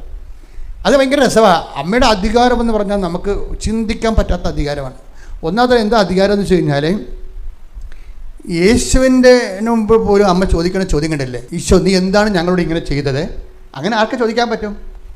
അതാണ് വിഷയം. ഈശോ നീ എന്താ ഞങ്ങളോട് ഇങ്ങനെ ചെയ്തത്? നീയും ഞാനും നിൻ്റെ അപ്പനും കൂടി എന്തുമാത്രം കഷ്ടപ്പെട്ടെന്നറിയോ നിന്നെ നോക്കി. ഇങ്ങനെ മുഖത്ത് നോക്കി, കർത്താവിൻ്റെ മുഖത്ത് നോക്കി പരിഭവപ്പെടാനുള്ള അധികാരം ഉണ്ട് അവർക്ക്. ആ അധികാരത്തിലാണ് അവസാനം ഈ യോഹന്നാൻ ഈശോ കുരിശിൽ കിടക്കുമ്പോൾ യോഹന്നാനോട് പറയണത്, ബിഹോൾഡ് യുവർ മദർ. ഇനി വിശ്വാസികളുടെ മുഴുവൻ അമ്മയും ശുശ്രൂഷകളുടെ മുഴുവൻ അമ്മയും അമ്മയാണ്. അത് ഐഡൻറ്റിഫൈ ചെയ്ത് കൈയേൽപ്പിക്കുക. അത് ആ ഭാഗം വേണേൽ കട്ട് ചെയ്യാമായിരുന്നു. കാര്യം അത് അപ്രസക്തമായൊരു കാര്യമാണെങ്കിൽ നമുക്കറിയാം, ഈശോൻ്റെ ഒരു പീഡാനുഭവവും കുരിശ് മരണവും അതുപോലെ തന്നെ ഈശോ ഇങ്ങനെ ഒരു കുറവിറച്ചിയായിട്ട് ഇങ്ങനെ തൂങ്ങിക്കിടക്കുന്നതും ശ്വാസം കിട്ടാതിരിക്കുന്നതും ഓക്സിജൻ കിട്ടാതിരിക്കുന്നതും പ്രാണവായുവിന് വേണ്ടി പിടയണ സമയത്ത് ഇതൊന്നും ഇത് അതിനേക്കാൾ പ്രാണവായുവിനേക്കാൾ പ്രാധാന്യമുള്ള ആളാണ് അമ്മയെന്നല്ല എൻ്റെ അർത്ഥം. ശ്രദ്ധിക്കട്ടെ. ഹല്ലേലൂയ, ഹല്ലേലൂയ, ഹല്ലേലൂയ, ഹല്ലേലൂയ. മഹത്വം, മഹത്വം, ആരാധന, ആരാധന. ഈശോയെ ഞങ്ങൾക്ക് അമ്മയെ തന്നതിന് നന്ദി പറയുന്നു. ഹല്ലേലൂയ, മഹത്വം, മഹത്വം. കൃപയുടെ കൂടാരമേ, വാഗ്ദാനമേ, കൃപാസനത്തിൻ്റെ അമ്മേ, സഞ്ചാരി മാതാവേ, കൃപയുടെ കൂടാരമേ. പരിശുദ്ധ പരമദിവ്യകാരുണ്യത്തിന് ആരാധനയും സ്തുതിയും പുകഴ്ചയും ഉണ്ടായിരിക്കട്ടെ. അപ്പോൾ ഈ സൂസൻ ഇതിന് കൊടുക്കുന്ന ഒരു വെയിറ്റേജ് ഉണ്ട്, വല്ലാത്ത വെയിറ്റേജാണ്. ഇവിടെ അതിനുശേഷം ഇവിടുന്ന് ഗൾഫിൽ നിന്ന് ജോലി രാജിവെച്ചിട്ട് നേരെ ന്യൂസിലൻഡിൽ പോകും. ന്യൂസിലൻഡ് എക്സാം അവിടെ ചെന്നിട്ട് എഴുതുകയാണ്. അപ്പോൾ ഈ രാജിവെച്ചിട്ട് ഈ കുടുംബം മൊത്തമാണ് പോയിരിക്കണമെന്ന് ഓർക്കണം. ഭർത്താവും ഭാര്യയും 2 കുഞ്ഞുങ്ങളും പോയിരിക്കുകയാണ്. ജോലിയുണ്ടോ? ജോലിയില്ല. ജോലി അമ്മ തരുമെന്നുള്ള ഒറ്റ ഉറപ്പിൽ പോയിരിക്കുകയാണ്. അവിടെ ഉറപ്പെന്ന് പറഞ്ഞു കഴിഞ്ഞാൽ, ഇവിടെ ന്യൂസിലൻഡിലൊരു പള്ളിയിൽ പോയി കുർബാന കൂടിച്ച് സൂസൻ പുറത്ത് വന്നിട്ട് 2-3 വെള്ളക്കാരെ കണ്ടിട്ട് കൃപാസനം പത്രം, ഇംഗ്ലീഷ് പത്രം കൊടുക്കും. അപ്പോൾ ഒരു വെള്ളക്കാർ ഇയാൾ അവരോട് ഉടക്കും. അപ്പോൾ ഇങ്ങനെയുള്ള സംഭവം ഞങ്ങൾ എടുക്കാറില്ല, ബി റാഷണൽ എന്നൊക്കെ പറയുമ്പോൾ നിങ്ങൾക്ക് അത്. അപ്പോൾ ഈ ഒരു പക്ഷേ എന്നിട്ടും ഇവർ പത്രം മടക്കി വെള്ളക്കാരനൊക്കെ ഒന്ന് എങ്ങനെയും രക്ഷപ്പെടാനല്ല നോക്കണത്, വെള്ളക്കാരനെ ബോധ്യപ്പെടുത്തുകയാണ്. അങ്ങനെയല്ല, ഇങ്ങനെയാണ്, നിങ്ങൾ പറയുന്ന പോലെ അല്ല, നിങ്ങൾ ജസ്റ്റ് റീഡ് അറ്റ്ലീസ്റ്റ് 1 പേജ്. അത് നോക്കി എന്ത് ബാർഗൈൻ ചെയ്താണ് ഇവർ ഈ വെള്ളക്കാരന് കൃപാസന പത്രം കൊടുത്തു കൊടുക്കുന്നത്. അപ്പോഴവർ ഈ വെള്ളക്കാരനോട് തർക്കം ചോദിക്കുന്ന സമയത്ത് ഒരു കാർ അതിൽ പാസ് ചെയ്ത് വെച്ചും പെട്ടെന്ന് കാർ അവിടെ നിർത്തിയിട്ട് കാറിൽ നിന്ന് വേറെ ലേഡി ഇറങ്ങി വരും. ലേഡി ഇറങ്ങിയെന്ന് വെച്ചും ഈ വെള്ളക്കാരന് പറയും, ഇത് കേരളത്തിലേതാണ്, മാതാവ് പ്രത്യക്ഷപ്പെട്ട സ്ഥലമാണ്, നിങ്ങളുടെ ഈ പത്രം മാത്രം നിങ്ങളുടെ കയ്യിരുന്നാൽ മതി, നിങ്ങൾ രക്ഷപ്പെടുമെന്ന് പറയും. ഉടനെ വെള്ളക്കാരൻ ഇത് മേടിക്കും, കാറ് പാസ് ചെയ്ത് പോവുകയും ചെയ്യും. അമ്മ ഇങ്ങനെ കുറേ പരിപാടി ചെയ്യുന്നുണ്ട്. അത് വെച്ച് കഴിഞ്ഞാൽ നമ്മൾ സത്യസന്ധരാണെന്ന് എങ്ങനെ ദൈവത്തിന്, എൻ്റെ മക്കളെ ഞാൻ നിങ്ങളോട് വളരെ വിനയത്തോടെയും എന്നാൽ ശാസനാപൂർവ്വവും എനിക്ക് പറയാനുള്ള ഒരു അപേക്ഷ എന്ന് പറയുന്നത്, നിങ്ങൾ ഈ വിഷയത്തിൽ കുറച്ച് സത്യസന്ധത കാണിക്കണം. സത്യസന്ധത വെച്ച് കഴിഞ്ഞാൽ ഇപ്പോൾ ഇവരൊക്കെ കാണിക്കുന്നില്ലേ, ഇവർ ഫിസിക്കൽ ഉടമ്പടിക്കാരാണ്. അവർ അതുമായിട്ട് ഒരു യുദ്ധത്തിന് ഇറങ്ങിയ കൃപാസനം പത്രമായിട്ട് അവർ യുദ്ധത്തിന് ഇറങ്ങിയിരിക്കുകയാണ്. ആരുടെ മേലും സാധനം പറഞ്ഞവരെ കൊടുത്തിരിക്കുക. അത് അവർ പരിശുദ്ധ പ്രവർത്തനമാണ്. അപ്പോൾ OSCE പരീക്ഷയുടെ ദിവസമായപ്പോൾ ഇത്തിരി പേടിയുണ്ട് ഉള്ളിൽ. അപ്പോൾ കാര്യം എല്ലാം വന്ന് വാടക ഹോട്ടലിൽ താമസിക്കണില്ല, എന്ത് റിസ്ക്കാണ് എടുത്തിരിക്കുന്നത്. അമ്മയോട് ചോദിച്ചു, അമ്മേ ഞാനും ഭർത്താവ് കുഞ്ഞുങ്ങളും ഉണ്ട് ഇവിടെ, OSCE പരീക്ഷയ്ക്ക് പോയിട്ട് പൊട്ടിയാൽ തിരിച്ച് പോകേണ്ടി വരും കേരളത്തിലേക്ക്. പണ്ടത്തെ ജോലിയില്ല, ഇപ്പോഴും ജോലിയില്ല. അപ്പോൾ അമ്മ എൻ്റെ കൂടെ ഉണ്ടോ എന്ന് ചോദിക്കും. അപ്പോൾ അമ്മ പറയും പുറത്തോട്ട് നോക്കാൻ പറയും. പുറത്തോട്ട് നോക്കുമ്പോൾ മഴവില്ലിങ്ങനെ വിരിഞ്ഞ് നിൽക്കും. അത് എന്തൊരു അതായത് ഈ ഫിസിക്കൽ ഉടമ്പടിക്കാർ എപ്പോഴും ശ്രദ്ധിക്കണം. നിങ്ങളുടെ ഉടമ്പടി നിങ്ങളൊന്ന് ഷിഫ്റ്റ് ചെയ്യണം നല്ലതാണെന്ന് എനിക്ക് തോന്നുന്നത്. ഒരു സ്പിരിച്വൽ ഉടമ്പടി എന്ന് കറക്റ്റ് ഫിസിക്കൽ ഉടമ്പടി. കാര്യം ഇത് അമ്മ ഭയങ്കര റെസ്പോണ്ടിങ് ആണ്. നമ്മളൊന്ന് സത്യസന്ധമാണ്, ഇതിനു വേണ്ടി നമ്മൾ ജീവിക്കും, നമ്മൾ ഇതിനു വേണ്ടി ഇൻവെസ്റ്റ് ചെയ്യും, ലൈഫിൻ്റെ അകത്ത് വേണ്ടി നമ്മൾ ഇതിൻ്റെ അകത്ത് നിക്ഷേപിക്കുമെന്ന് ദൈവത്തിന് തോന്നിയാൽ എൻ്റെ മക്കളെ തിരിഞ്ഞു നോക്കേണ്ടി വരും. ഓസ്കേറ്റാൻ കഴിഞ്ഞു, അപ്പോൾ തന്നെ ജോലി അവൾ പാസ്സാകുകയും ചെയ്ത്, അവൾ അപ്പോയിൻമെൻ്റായി, ക്ലിയറായി. പെട്ടെന്നാണ് സംഭവം. ഉടമ്പടി ഉടനടി പരിഹാരം എന്ന് പറഞ്ഞു കഴിഞ്ഞാൽ ഉടനടി പരിഹാരമാണ്. പക്ഷേ എങ്ങനെ സ്പിരിച്വൽ ഉടമ്പടിക്കാർക്കല്ല, ഫിസിക്കൽ ഉടമ്പടിക്കാർക്കാണ്. എന്ന് വെച്ച് കഴിഞ്ഞാൽ മറ്റേന്ന് പറഞ്ഞാൽ നോക്കട്ടെ, ഒരു അടയാളം കാണട്ടെ, എന്നിട്ട് ഞാൻ ഇറങ്ങി പ്രവർത്തിക്കുക എന്നൊക്കെ പറഞ്ഞാൽ വാദപ്പനി ഉടമ്പടിക്കാരുണ്ടല്ലോ, അത് അവർക്ക് ഇത്തിരി സ്ലോ ആയിരിക്കും, പക്ഷേ നടക്കും കാര്യങ്ങൾ. പക്ഷേ ഇങ്ങനെ സ്ലോ ആകേണ്ട കാര്യമില്ല ഉടമ്പടി. അമ്മ അങ്ങനെയല്ലല്ലോ എന്നോട് പറഞ്ഞത്, ഉടനടി പരിഹാരം എന്നാണ് പറഞ്ഞത്. നിനക്ക് സത്യസന്ധമായിട്ട് നാളെ കാലങ്ങളിൽ നിനക്കത് ഗുണം ചെയ്യുമെങ്കിൽ അമ്മ ഈ അനുഗ്രഹം തരാൻ വെച്ച് താമസിപ്പിക്കത്തില്ല. പക്ഷേ ഈ സംഭവം നടക്കുന്നില്ല എന്നുണ്ടെങ്കിൽ നീ അതിൻ്റെ പുറകെ നടന്ന് നിങ്ങളപ്പോഴും നീയുടെ ഇൻറ്റൻഷൻ എന്താണെന്ന് നോക്കണം. അതിൻ്റെ പിന്നിലുള്ള എങ്ങനെയാണ് ഈ ചിന്ത വന്നത്, ആദ്യം ചിന്ത എങ്ങനെ വന്നെന്ന് നോക്കണം. ചിന്ത വന്ന് ചിലപ്പോൾ പെശക് ചിന്തയ്ക്ക് വന്നിരിക്കണം. കാര്യം ചിലപ്പോൾ കൂട്ടുകാർ രക്ഷപ്പെട്ടു പോയത് കൊണ്ട്, അല്ലെങ്കിൽ മറ്റുള്ള നിനക്ക് കൂടുതൽ മെച്ചമായൊരു ജീവിതം വേണ്ടത് കൊണ്ട് അങ്ങനെ എന്തെങ്കിലും സമ്മർദ്ദം കൊണ്ട് എടുത്തുന്നുണ്ടെങ്കിൽ പിന്നെ നമ്മുടെ മുമ്പിലുള്ള മാർഗ്ഗമെന്ന് പറഞ്ഞത് ഇതുപോലെ ഫിസിക്കൽ ഉടമ്പടിയേ പറ്റത്തുള്ളൂ. കാര്യം ദൈവത്തിന് ഫിസിക്കൽ ഉടമ്പടി ഗുണമെന്ന് പറയുന്നത്, സ്പിരിച്വൽ ഉടമ്പടിയും ഫിസിക്കൽ ഉടമ്പടിയും നമ്മൾ വ്യത്യാസം എന്ന് പറയുന്നത്, സ്പിരിച്വൽ ഉടമ്പടി ബോധ്യങ്ങൾ കുറവായിരിക്കും ദൈവത്തിന്. മാളവിക എന്ന് പറയുന്നത്, മാളവിക പറയുന്നത് ഞാൻ ടോട്ടലായിട്ട് ലൈഫിനെ സമീപിക്കുന്ന രീതി മാറ്റിയെന്നാണ് പറയണത്. എന്താ കാര്യം, ഞാൻ അങ്ങോട്ട് ചെന്ന ആൾക്ക് ഒരു പരിചയമില്ലാത്ത ആൾക്കാർ, എനിക്ക് പരിചയമില്ലാത്ത ആൾക്കാരുടെ മുഖത്ത് പോലും നോക്കാത്ത ഞാനാണ്. ഞാനിപ്പോൾ അങ്ങോട്ട് ചെന്ന് ചോദിക്കും, ചേട്ടാ എന്താ പ്രശ്നം, വല്ല പ്രശ്നം ഉണ്ടാകും എന്നിട്ട് പറയും, ഞാനും ഭർത്താവും കൂടി എല്ലാ ദിവസവും എല്ലാ ആഴ്ചയിലും ഒരു തളർന്ന് കിടക്കുന്ന ചേട്ടൻ്റെ വീട്ടിൽ പോകും. ഭർത്താവ് എന്ന് പറയുന്നത് പ്രശാന്തിൻ്റെ പ്രശ്നം എന്താണെന്നറിയോ, പ്രശാന്ത് ഇങ്ങനെ പലയിടത്തും പോയി ഫയർഫോഴ്സ്, പത്തനംതിട്ട ഫയർഫോഴ്സിലൊക്കെ പോയി അപേക്ഷ കൊടുത്തിട്ടുണ്ട്. പക്ഷേ ഫയർഫോഴ്സിൽ 4 പേരെ മതി. പ്രശാന്തിൻ്റെ റാങ്ക് 19. അപ്പോൾ ഈ ജന്മത്തിൽ സംഭവം എടുക്കത്തില്ല. അതിപ്പോൾ 6 കൊല്ലമായി ആ റാങ്ക് ലിസ്റ്റ്, 4 കൊല്ലമായി റാങ്ക് ലിസ്റ്റ് പ്രസിദ്ധീകരിച്ചിട്ട്. ഇപ്പോൾ റാങ്ക് ലിസ്റ്റ് എന്ന് പറയുമ്പോൾ കുറച്ച് കഴിയുമ്പോൾ ഈ റാങ്കിലെ അപേക്ഷാർത്ഥികളുടെ വയസ്സ് കൂടുന്നതും കൊണ്ട് ഔട്ട്പുട്ട് കുറയുമല്ല. അതുകൊണ്ട് റാങ്ക് ലിസ്റ്റ് അവർ ക്യാൻസലാകും. അങ്ങനെയാണ് റാങ്ക് ലിസ്റ്റ് ക്യാൻസലായി പോണത്. അപേക്ഷാർത്ഥികളുടെ വയസ്സ് 2 കൂടുമല്ല. റാങ്ക് ലിസ്റ്റ് അപ്പോയിൻമെൻറ്റ് നടക്കാത്തപ്പോൾ അപേക്ഷാർത്ഥികളുടെ വയസ്സ് കൂടും. അപ്പോൾ ടീച്ചർമാരാണെങ്കിൽ അവർക്ക് പ്രശ്നമില്ല, അവരിങ്ങനെ ട്യൂഷൻ പഠിപ്പിച്ചൊക്കെ അവരെപ്പോഴും ബ്രെയിൻ എപ്പോഴും ക്ലിയർ ആക്കി നിർത്തും. പക്ഷേ ഫയർഫോഴ്സിൽ ഓടണ്ടേ, ചാറണ്ടേ, വെള്ളം തീ പിടിക്കണേ, യുദ്ധകാല അടിസ്ഥാനത്തിൽ ജോലിയാണ്. അപ്പോൾ വല്ലതും വയസ്സ് കൂടിക്കഴിഞ്ഞാൽ ചെറുപ്പക്കാരെ മാത്രമേ അവർ എടുക്കത്തുള്ളൂ. ഫയർഫോഴ്സിൻ്റെ റാങ്ക് ലിസ്റ്റ് ക്യാൻസലാകാൻ പോണ്. അപ്പോൾ ആണ് ഇവർ പറയണത്, ഞാനിപ്പോൾ ഉടമ്പടി എടുത്തിട്ടുണ്ടല്ലോ, നിങ്ങൾ ഫയർഫോഴ്സിൽ ഒന്ന് പോയി ചോദിക്കുക എന്ന് ഈ മാളവിക പറയും. പ്രശാന്തിനോട് പറയും, നമ്മളിപ്പോൾ ഉടമ്പടി എടുത്തിട്ടുണ്ടല്ലോ, അമ്മ എന്തെങ്കിലും ചെയ്യാതിരിക്കത്തില്ല, നിങ്ങൾ ഫയർഫോഴ്സിൽ ചെന്ന് ചോദിക്കുമോ. അപ്പോൾ ഫയർഫോഴ്സിൽ ചെന്ന് പ്രശാന്ത് ചോദിക്കുമ്പോൾ പ്രശാന്തിനോട് പറയും, നിങ്ങൾ അപേക്ഷ കൊടുത്തിട്ടുണ്ടോ, നിങ്ങളുടെ ലിസ്റ്റിൽ 19ആണ്, ഇത്രയും ആൾക്കാരൊന്നും ഇവിടെ ആവശ്യമില്ല, ഇനി ഒഴിവുണ്ടാകുകയാണെങ്കിൽ വീണ്ടും അപേക്ഷിക്കേണ്ടി വരും, റാങ്ക് ലിസ്റ്റ് ഇപ്പോൾ ക്യാൻസലാകുമെന്ന് പറയും. അപ്പോൾ അവിടെ പിള്ളേർ നിരാശപ്പെട്ട് വീട്ടിലോട്ട് വരുമ്പോൾ ഇപ്പോൾ വന്ന് മാളവിയോട് പറയും കിട്ടുക റാങ്ക് ലിസ്റ്റ് ക്യാൻസലാകാൻ പോകണമെന്ന് പറയും. അപ്പോൾ മാളവിക പറയാം, അമ്മ ജീവിക്കാൻ മാർഗ്ഗമില്ലെന്ന് അമ്മയ്ക്കറിയാമല്ലോ. അതാണ് കറക്റ്റ് സാരം. ജീവിക്കാൻ മാർഗ്ഗമില്ലെന്ന് അമ്മയ്ക്കറിയാമല്ലോ. ഒരു സമാധാനം ഉണ്ടാക്കിയില്ലെങ്കിൽ ഞങ്ങൾ ഈ കുഞ്ഞുങ്ങളുമായിട്ട് എങ്ങനെ ജീവിക്കും? അത് ഫിസിക്കൽ ഉടമ്പടിക്ക് മാത്രമേ ഇങ്ങനെ സംസാരിക്കാൻ പറ്റത്തുള്ളൂ. അവർ ഫിസിക്കലായിട്ട് മാക്സിമം കർത്താവ് പറഞ്ഞ പോലെ, വിശിഷ്യാൻ നിങ്ങൾ എന്താണ് ചെയ്യണമെന്ന് ചോദിക്കണ പോലെ ചെയ്യാനുള്ളത് മാക്സിമം ദൈവത്തെ ഒപ്പിച്ച് ജീവിക്കുക. അപ്പോൾ അവർക്കതിൻ്റെ ഒരു ക്രെഡിബിലിറ്റി ഉണ്ട്. അതുകൊണ്ട് ആ അധികാരിയോട് അമ്മയോട് പറയും, അമ്മ ഇങ്ങനെ പോയാൽ ഇങ്ങനെ ജോലി ഇല്ലേ, എങ്ങനെ ഞാൻ ജീവിക്കും, 2 കുഞ്ഞുങ്ങളില്ലേ, ഞങ്ങൾക്ക് ജീവിക്കാൻ പറ്റാത്ത അവസ്ഥയല്ലേ, അമ്മ എന്തും ചെയ്യണ്ടേ എന്ന് പറഞ്ഞ് അമ്മയോട് ഇവരോട് സംസാരിക്കും. അന്ന് രാത്രി മാളവികയ്ക്കൊരു സ്വപ്നം കാണാം. എന്താ കാര്യം, 715. അപ്പോൾ മാളവിക ചേച്ചിയോട് ഒരു ചേച്ചിയാണ് ഇവളെ ഇതിലേക്ക് ആകർഷിച്ച് കൊണ്ടുവന്നത്. അപ്പോൾ ചേച്ചി ഞാൻ ഇന്നലെ ഒരു സ്വപ്നം കണ്ട് 715 എന്നാണ് കാണിക്കണത് അമ്മയെന്ന് പറഞ്ഞു. 715. അപ്പോൾ ഉടനെ ചേച്ചി പറഞ്ഞു, എടിമോളെ അമ്മ നിൻ്റെ കണ്ണുനീര് ഏറ്റെടുത്തിട്ടുണ്ട്, അല്ലെങ്കിൽ ഒത്തിരി പേര് നമ്പർ കാണുന്നുണ്ടല്ലോ, അമ്മ ഇങ്ങനെ എഴുതി കാണിക്കും സ്വപ്നത്തിൽ. പിറ്റേ ദിവസം ഈ പത്തനംതിട്ട ഓഫീസിൽ നിന്ന് കോൾ ഫോറായി. ഇവിടെ പറഞ്ഞു, ഞാൻ ഞെട്ടിപ്പോയി, ഈ അപ്പോയിൻമെൻറ്റ് പേപ്പർ കണ്ടിട്ട് ഞാൻ ഞെട്ടിപ്പോയെന്ന്. പെട്ടെന്നാണ് സ്പീഡായത്. രാത്രി സ്വപ്നം കാണുന്ന പിറ്റേ ദിവസം അപ്പോയിൻറ്റഡ് ആകണം ഇയാൾ. അപ്പോൾ നോക്കുമ്പോൾ എന്താ സംഭവം, 715 എപ്പോഴാണ് അപ്പോയിൻ്റ് ഇരിക്കുന്നത്, ജൂലൈ 7 മാസം 15-ാം തീയതി. അതാണ് സാധനം. ഇത്രയും സ്പീഡാണ് ഈ ഫിസിക്കൽ ഉടമ്പടി, ഇത്രയും സ്പീഡാണ്. ഈ മാളവികയൊക്കെ ഏതെങ്കിലും കാലത്ത് മറക്കുക കർത്താവിനെ? മറക്കത്തില്ല. അവരുടെ കാര്യം അനുഭവങ്ങൾ അങ്ങനെ പോണത് കാര്യങ്ങൾ. നമ്മൾ ഇന്ന് വരെ ബൈബിൾ പോലും കാണാത്ത രീതിയിലുള്ള ദൈവിക ഇടപെടലാണ്. പ്രസൻസ്, ഇത് പ്രസൻസ് എന്ന് പറയും. ഇതെന്താ പ്രശ്നം വെച്ച് കഴിഞ്ഞാൽ പണ്ട് മുതൽ ഈ പ്രസൻസ് ഉള്ളതാണേ, ഇത് പാക്കേജിലുള്ളതാണ്. കാര്യം എന്താണ്? അത് വാഗ്ദാനമില്ല. അങ്ങനെ വാഗ്ദാനം ഉണ്ടല്ലോ, നിങ്ങളുടെ പിതാക്കന്മാർ സ്വപ്നങ്ങൾ കാണും, നിങ്ങളുടെ യുവാക്കന്മാർക്ക് ദർശനങ്ങൾ ഉണ്ടാകും. ടേക്ക് ദ ബെഡ് സുരുക്കട്ടെ. ഹല്ലേലൂയ ഹല്ലേലൂയ ഹല്ലേലൂയ ഹല്ലേലൂയ. യേശുവേ നന്ദി. ഹല്ലേലൂയ ഹല്ലേലൂയ. യേശുവേ ആരാധന. ജോയേൽ 2:28 അന്ന് ഇങ്ങനെ സംഭവിക്കും, എല്ലാവരുടെയും മേൽ എന്റെ ആത്മാവിനെ ഞാൻ വർഷിക്കും. ഇതാണ് വിഷയം. എന്താ പറഞ്ഞിരിക്കുന്നത്? ഒന്ന് പറഞ്ഞേ, എല്ലാവരുടെയും മേൽ. അതാണ് ഈ മാളവിക കാര്യത്തുണ്ട് ഇപ്പോഴ്. അതാണ് വിഷയം.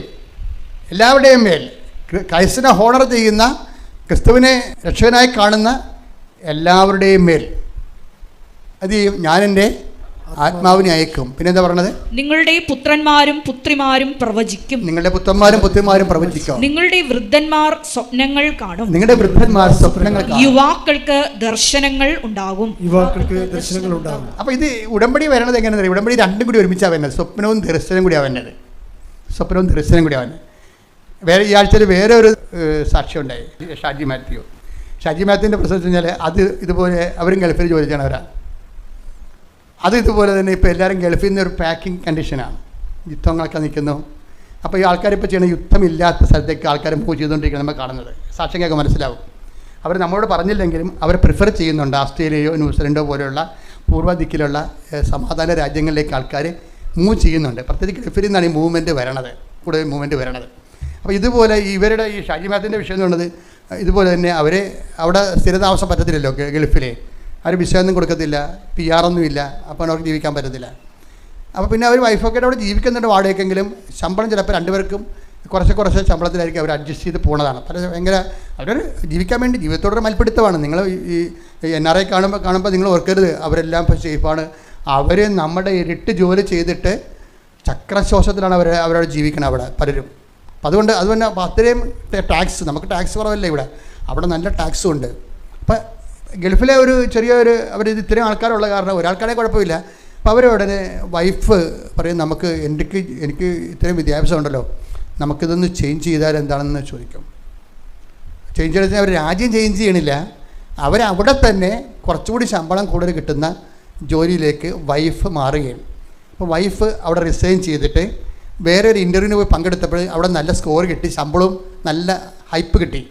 അപ്പോൾ ഉടനെ ഇവിടുത്തെ ജോലി അവർ രാജിവെച്ച് ആദ്യം ചെയ്തുകൊണ്ടിരുന്നതാണ്. പക്ഷേ ഒരു ഇൻഡാസ് വന്ന്, എന്താ ഇൻഡാസ് എന്ന് പറയുന്നത് നിങ്ങൾക്കറിയാമല്ലേ? നമ്മളുണ്ടാക്കുന്ന എല്ലാ ഇൻഡാസിൻ്റെ കൂടെ അമ്മ വരും. അതാണ് വിഷയം. നമുക്ക് അവർ ആക്രാന്തം കൊണ്ട് ചെയ്തതല്ലല്ലോ, ജീവിക്കാൻ പറ്റാതെ ചെയ്തതല്ലേ. അവർക്ക് ജീവിക്കാൻ പറ്റണില്ല. ആ ശമ്പളം, ഭർത്താവിൻ്റെ ശമ്പളം കൊണ്ടോട് ജീവിക്കാൻ പറ്റാത്തപ്പോഴാണ് അവർ വേറെ ഇൻ്റർവ്യൂവിന് പോയി അവരൊരു ജോലി കിട്ടി, കുറച്ച് ശമ്പളം ഹൈപ്പ് കിട്ടിയപ്പോൾ അവർക്കൊരു ആശ്വാസമായി. അപ്പോൾ ആശ്വാസമായി കഴിഞ്ഞപ്പോൾ ഇത് റിസൈൻ ചെയ്തപ്പോൾ ഇൻഡാസ് വന്ന് പറഞ്ഞു കഴിഞ്ഞാൽ അതാണ് വിഷയം. ഇവർക്ക് വന്നത് ഇവർ ജോലി ചെയ്തുകൊണ്ടിരുന്ന കമ്പനി ഇവിടെ നോട്ടീസ് പീരീഡ് കവർ ചെയ്തില്ലെന്ന് പറഞ്ഞ് ഇവർക്കെതിരെ കേസ് കൊടുത്ത് 3 മാസമാണ് നോട്ടീസ്. നമുക്കൊരു കമ്പനിയിൽ നിന്ന് മാറണമെന്നുണ്ടെങ്കിൽ 3 മാസം മുമ്പ് നമ്മൾ നോട്ടീസ് ചെയ്യണം അവിടെ. അപ്പോൾ നമുക്ക് അവിടെ ഇവരുടെ അസാന്നിധ്യത്തിൽ അവർ വേറെ ആൾക്കാരെ എടുക്കും. അപ്പോൾ അത് ആ കമ്പനിയുടെ അവകാശമാണ്. അപ്പോൾ കമ്പനി കറക്റ്റായിട്ട് കേസ് ഫോളോ ചെയ്തിട്ട് ട്രാവലിംഗ് ബാൻ വന്നു. ട്രാവലിംഗ് ബാൻ എന്ന് വെച്ചാൽ എന്താണ് പ്രശ്നം?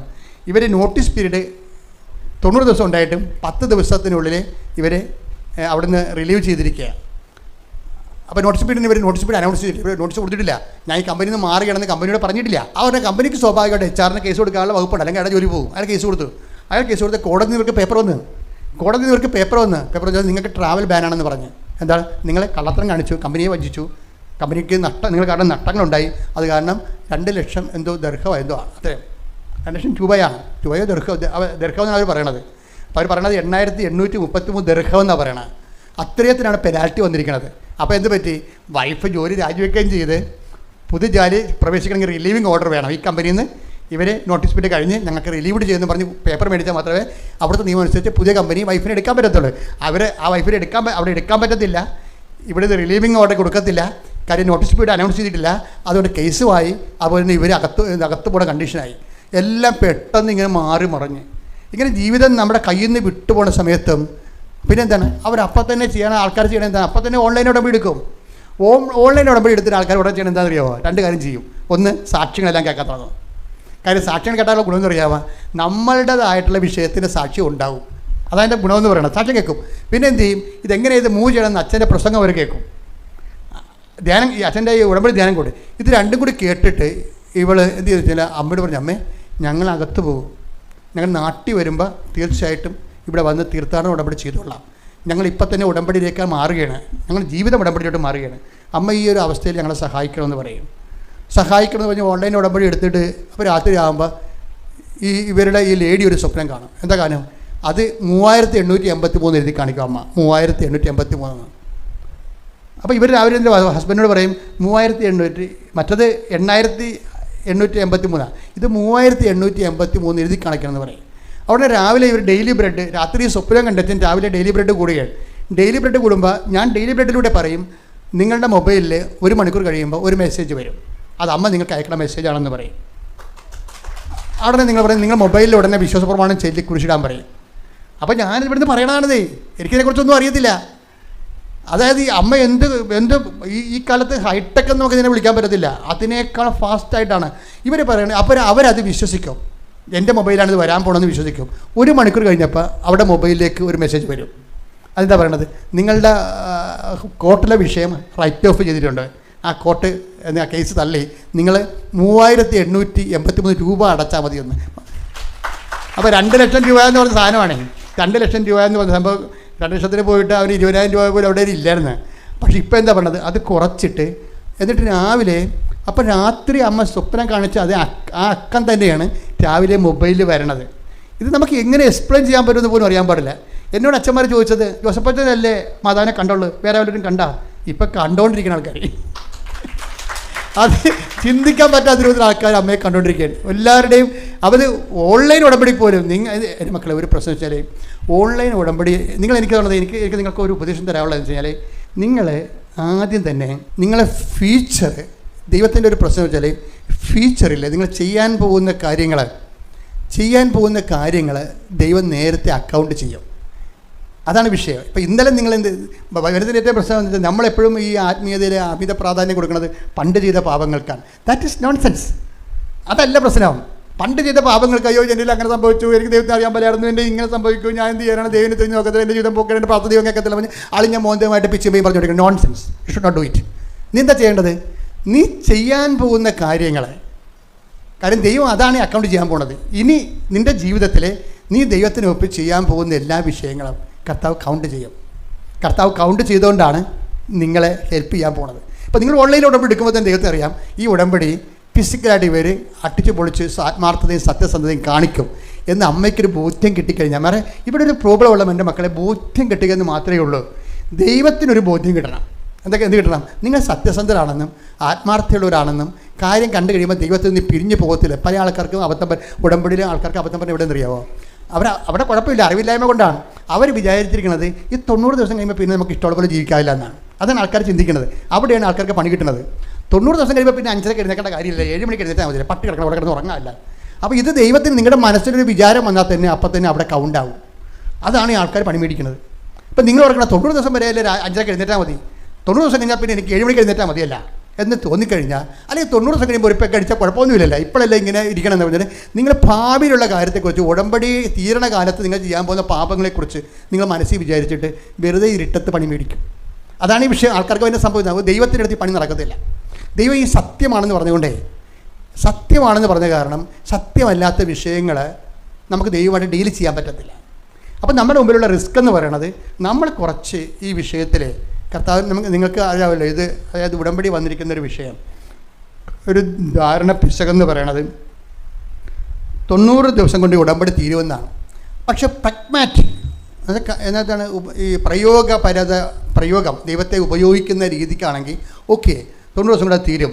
ദൈവത്തിൻ്റെ കൂടെ ജീവിക്കുകയാണെങ്കിൽ 90 ദിവസത്തിന് തീരത്തില്ല. ദൈവം നോക്കണത് ശാശ്വതമായ ബന്ധമുണ്ടോ എന്നാണ് നോക്കണത്. 90 ദിവസത്തേക്ക് ഒരു ഇടക്കാല ബന്ധവും ദൈവമായിട്ട് ജീവിക്കാൻ വേണ്ടി ഒരു തീരുമാനം എടുക്കണം തമ്മിൽ വ്യത്യാസമുണ്ട്. അതുകൊണ്ട് എപ്പോഴും നമുക്ക് മുമ്പിലുള്ള നമ്മുടെ ഓപ്ഷൻ എന്ന് പറഞ്ഞാൽ എന്താ വെച്ച് കഴിഞ്ഞാൽ, നിങ്ങൾ ലോങ് ടേം സ്കീമാണ് പ്രിഫർ ചെയ്യേണ്ടത്. നിങ്ങൾ ഉടമ്പടി കർത്താവേ എനിക്ക് 90 ദിവസമല്ലേ, എനിക്ക് നിൻ്റെ കൂടെ ജീവിക്കണമെന്ന് ആഗ്രഹമുണ്ട്, വ്യക്തിപരമായിട്ട് നിൻ്റെ കൂടെ നിനക്ക് വേണ്ടി ജീവിക്കണം ആഗ്രഹമുണ്ട്, എന്നെ സഹായിക്കണം, ഞാൻ കുറച്ച് ഇങ്ങനെ കൈപ്പിഴൊക്കെ വന്ന് ഇത് അശ്രദ്ധയൊക്കെ ഉള്ള ആളാണ്, എന്നെ സഹായിക്കണം എന്ന് പറഞ്ഞ് സത്യസന്ധമായിട്ട് ദൈവമായിട്ടൊരു ഒത്തുതീർപ്പാണെങ്കിൽ ദൈവം നിന്നെ സഹായിക്കും. ദൈവം നിന്നെ സഹായിക്കുമെന്ന് പറഞ്ഞാൽ ഞാൻ എപ്പോഴും ഓർക്കുകയെ, ഞാൻ എപ്പോഴും ആൾക്കാരുടെ മുമ്പിൽ അവതരിപ്പിക്കുന്ന ആൾ പഴയ നിയമത്തിൽ ഡേവിഡാണ്. ഡേവിഡിനെ ശരിക്കും പറഞ്ഞാൽ അവതരിപ്പിക്കാൻ പറ്റാത്തൊരാളാണ്, നിങ്ങൾക്കറിയാം. എന്നാലും ദാവീദിൻ്റെ ചില കയ്യിരിപ്പ് കാരണം ദൈവം പറഞ്ഞു, ദാവീദ് കയ്യിൽ നിന്നൊക്കെ കുറച്ച് അബദ്ധം പുള്ളിക്ക് വരുമെങ്കിലും പുള്ളി ദൈവത്തിൻ്റെ കാര്യത്തിൽ ദൈവത്തിൻ്റെ മുമ്പിൽ നിന്ന് പോകരുതെന്ന് ആഗ്രഹിക്കുന്ന ഒരാളാണ്. അത് കയ്യബദ്ധം പുള്ളി അത് തുറന്ന് പറയുന്നുണ്ട്. കർത്താവ്, ഞാൻ നിന്നോട് തുറന്ന് പറഞ്ഞില്ലെന്നേ ഉള്ളൂ, എൻ്റെ മനസ്സിരിപ്പ് നിൻ്റെ മുമ്പിൽ നിന്ന് പോകരും തന്നെയാണ്. അതാണ് പറയണത്, തവ തിരു സന്നിധിയിൽ നിന്ന് എന്നെ തള്ളിക്കളയരുത്. ശ്രുതിയുടെ ഹല്ലേലൂയ. ഹല്ലേലൂയ, ഹല്ലേലൂയ, ഹല്ലേലൂയ. യേശുവേ നന്ദി, ഹല്ലേലൂയ, ഹല്ലേലൂയ. തവ തിരു സന്നിധിയിൽ തന്നിൽ നിന്നും തള്ളിക്കളയരുതെന്നേ നീ പരിപാവകനേ, എന്നിൽ നിന്നും തിരികെ എടുക്കരുതേ പരമേ. നിർമ്മലമായൊരു ഹൃദയം നിർമ്മിച്ചരുളുക നാഥാ, നേരായൊരു മാനസവും ദേവാ. പരിശുദ്ധ പരമ ദിവ്യകാരുണ്യത്തിന്, എന്നേരവും ആരാധനയും സ്തുതിയും പുകഴ്ചയും ഉണ്ടായിരിക്കട്ടെ. പരിശുദ്ധ പരമ ദിവ്യകാരുണ്യത്തിന് എന്നേരവും ആരാധനയും സ്തുതിയും പുകഴ്ചയും ഉണ്ടായിരിക്കട്ടെ. ഇപ്പം നമ്മുടെ മുമ്പിലുള്ളൊരു ഓപ്ഷൻ എന്ന് പറയുന്നത് ഫ്യൂച്ചർ ഇൻവെസ്റ്റ്മെൻറ്റ് കറക്റ്റ് ചെയ്യുന്നുള്ളതാണ്. ഇന്നലെ എന്ത് സംഭവിച്ചു എന്നുള്ളതല്ല. ഇന്നലെ എന്ത് സംഭവിച്ചാൽ നമുക്കുണ്ടാകാവുന്ന മാക്സിമം ഒരു ആക്ഷൻ മാനസാന്തരമാണ്. ഇതാണ് കഴിഞ്ഞ കാര്യങ്ങളെക്കുറിച്ച് എനിക്ക് ദുഃഖമുണ്ട് എന്നാണ്. പക്ഷേ അതിൻ്റെ സ്റ്റാറ്റസ് കോ മെയിൻറ്റെയിൻ ചെയ്യുക മാത്രമേ ഉള്ളൂ. അഡീഷണൽ ഗ്രേസ് കിട്ടണം നിർബന്ധമില്ല. കഴിഞ്ഞ കാലങ്ങളിൽ ഇപ്പോൾ നമ്മൾ ഒരാളോട് ചെന്ന് പറയുകയാണ്, എനിക്ക് കഴിഞ്ഞ കാലങ്ങളിൽ നമ്മളോട് സംഭവിച്ചത് എനിക്ക് വിഷമമുണ്ട് കേട്ടോ എന്ന് പറഞ്ഞാൽ എന്താണ് സംഭവിക്കുന്നത്? അയാൾ അഡീഷണലായിട്ട് നമ്മളെ സഹായിക്കണമെന്ന് നിർബന്ധമൊന്നുമില്ല. അയാൾ ഓക്കെ എന്ന് പറയും, ഓക്കെ എന്ന് പറയത്തുള്ളൂ. അനുതാപത്തിനൊക്കെ ഒരു ഓക്കെ മാത്രമേ ഉള്ളൂ. ശരിക്കും പറഞ്ഞാൽ നമ്മുടെ മുമ്പിൽ ആത്മീയതയ്ക്ക് എന്താ വരണത്? നമ്മൾ ഫ്യൂച്ചർ സെക്യൂർ ചെയ്യാൻ നോക്കണം. കർത്താവേ, ശരി പറയത്തില്ലേ ഈശോ? ഇപ്പോൾ ഇവർ ഇത് പറയുന്നുണ്ട്, ആരാണ് ഈ മാളവിക പറയുന്നുണ്ട്, കർത്താവേ മരണം വരെ ഞാൻ ഉടമ്പടിയിലാണെന്ന്. അതാണ് ഫ്യൂച്ചർ സെക്യൂർ ചെയ്തവർ. അവർക്കിത് ആര് പറഞ്ഞു കൊടുത്തു? നമ്മൾ ഉടമ്പടി എടുത്തിരിക്കുന്ന ക്രിസ്ത്യാനി വരെ പറഞ്ഞ, കർത്താവേ എങ്ങനെയെങ്കിലും ഒരു വലിയ കുഴപ്പമൊന്നും ഇല്ലാതെ 90 ദിവസവും തികച്ച് കിട്ടിയാൽ മതി. അതാണ് നിങ്ങൾ ഈ മാളവികയുടെ കൂടെ കർത്താവിൻ്റെ അടുത്ത് വരികയാണെങ്കിൽ എപ്പോഴായാലും നിനക്ക് അടിമടിക്കുന്നുള്ള ഉറപ്പല്ലേ? അതല്ലേ വിഷയം, അതാണ് വിഷയം. ദൈവത്തിൻ്റെ ഒരു ഡീല് ചെയ്യുമ്പോൾ ദൈവമാണെന്ന് ഓർത്ത് വേണം ഡീല് ചെയ്യാൻ. ഇതൊക്കെ ഇങ്ങനെ പറഞ്ഞു കൊടുക്കണത് തന്നെ. ഇപ്പം പീലാത്തോസ് കർത്താവിനോട് ചോദിച്ചില്ലേ, കർത്താവിനോട് നീ ആരാണെന്ന് ചോദിക്കുമ്പോൾ ഈശോ പറയും, ഞാൻ സത്യത്തിന് സാക്ഷ്യം നൽകാൻ വന്ന ആളാണ്. അപ്പോഴേ പീലാത്തോസ് ചോദിക്കും, വാട്ട് ഇസ് ട്രൂത്ത് എന്ന് ചോദിക്കും. എന്താണ് സത്യം? അയാളോട് പറയത്തില്ല. എന്താ കാര്യം? സത്യം അയാളോട് പറഞ്ഞിട്ട് കാര്യമില്ല. അയാളുടെ സത്യം എന്താണ്? കസേരയാണ്. കസേര വിട്ട് അയാൾ നിൽക്കത്തില്ല. പിന്നെ എന്തിനാണ്? അപ്പോൾ എപ്പോഴും നമ്മൾ നീ വിട്ട് നിൽക്കത്തില്ലെന്ന് തോന്നിയാൽ, നീ നിൻ്റെ ദൈവത്തിൽ നിരക്കാത്ത ജീവിത രീതികളുമായിട്ട് നീ മാറി പോകത്തില്ലെന്ന് കണ്ടാൽ ഫർദർ പേയ്മെൻ്റ് ഇല്ല. അതെപ്പോഴും ഓർത്തേക്കണം. പീലാത്തോസിനോട് എന്താ പറഞ്ഞത്?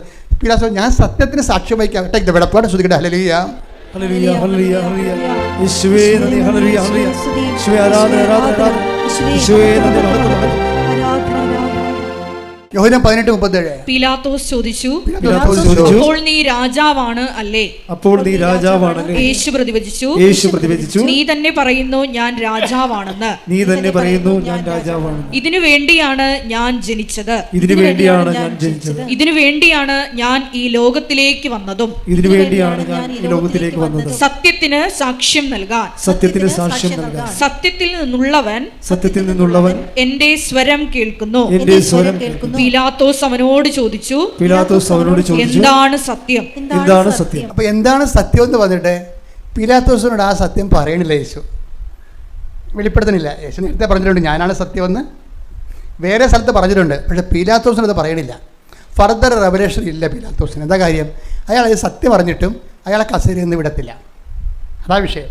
നിങ്ങൾ ക്രിസ്തുവിനെ അറിഞ്ഞിട്ടും പഴയ ജീവിത രീതിയിൽ ഉപേക്ഷിക്കത്തില്ല എന്ന് ക്രിസ്തുവിന് തോന്നിയാൽ നിങ്ങളുമായിട്ട് ഫർദർ ബിസിനസ് ഇല്ല.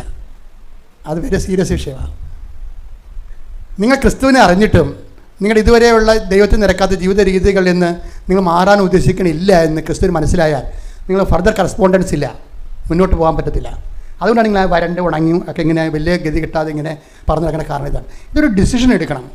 പീലാത്തോസ് പറയണമായിരുന്നു, കൈ കഴുകാതെ തന്നെ പറയണമായിരുന്നു, കർത്താവ് ഞാൻ കൈയൊന്നും കഴുകണമെന്ന് എൻ്റെ മനസ്സിൽ തോന്നിയത്, ഞാൻ കൈ കഴുകണമെന്നില്ല, ഇതിൻ്റെ ഭവിഷ്യത്ത് എന്താ, നിന്നെ ഏറ്റു പറയുന്നതിലൂടെ ഇതിൻ്റെ ഭവിഷ്യത്ത് എന്താണെന്ന് വെച്ചാൽ ഞാൻ സ്വീകരിക്കാൻ തയ്യാറാണ് എന്ന് പറഞ്ഞിരുന്നെങ്കിൽ ഈശോ പറഞ്ഞുതരാം, ഐ ആം ദ ട്രൂത്ത്, ഈ ട്രൂത്ത് ശരിക്കും പറഞ്ഞാൽ ആ നല്ല കള്ളനോട് ഈശോ ആ ട്രൂത്ത് പറഞ്ഞതാണ്.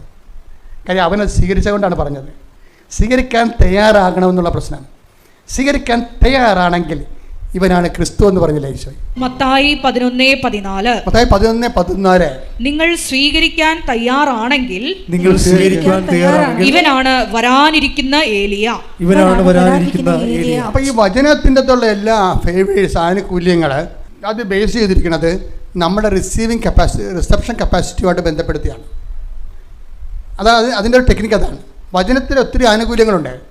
അത് നമുക്ക് അവകാശം അനുഭവേദ്യമാകുന്നതിന് എന്ത് ചെയ്യണം? നമ്മളത് സ്വീകരിക്കാൻ തയ്യാറാകണം. സ്വീകരിക്കാൻ തയ്യാറാണെങ്കിൽ എങ്ങനെ അറിയാൻ പറ്റും? നമ്മുടെ പ്രവർത്തനങ്ങളിലൂടെ അതറിയാൻ പറ്റും. നമ്മുടെ പ്രവർത്തനങ്ങളിലൂടെ അറിയാൻ പറ്റും.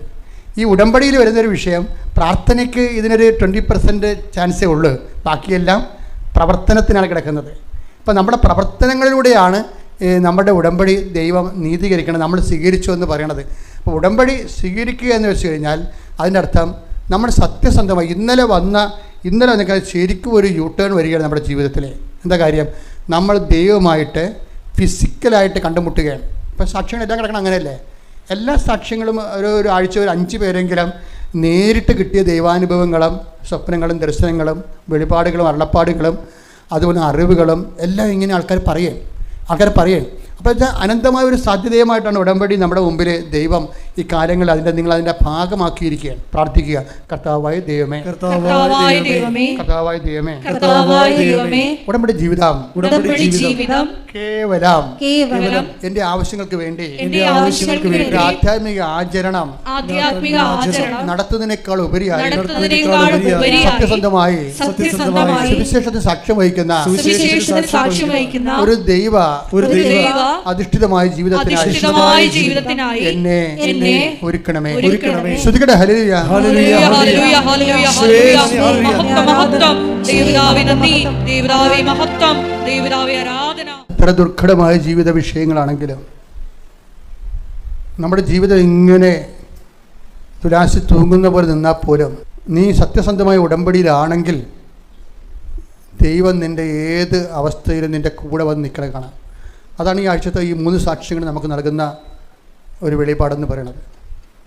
കർത്താവേ, അങ്ങയുടെ മക്കൾ ഈ വചനം കേട്ടിട്ട് കൂടുതൽ ആഴമുള്ള ആത്മബന്ധം അങ്ങുമായി സ്ഥാപിച്ച് ഒരു പുതിയ കാല ദൈവ മനുഷ്യ ജീവിതത്തിന് അവർ ഒരുക്കണമേ എന്ന് പ്രാർത്ഥിക്കുന്നു.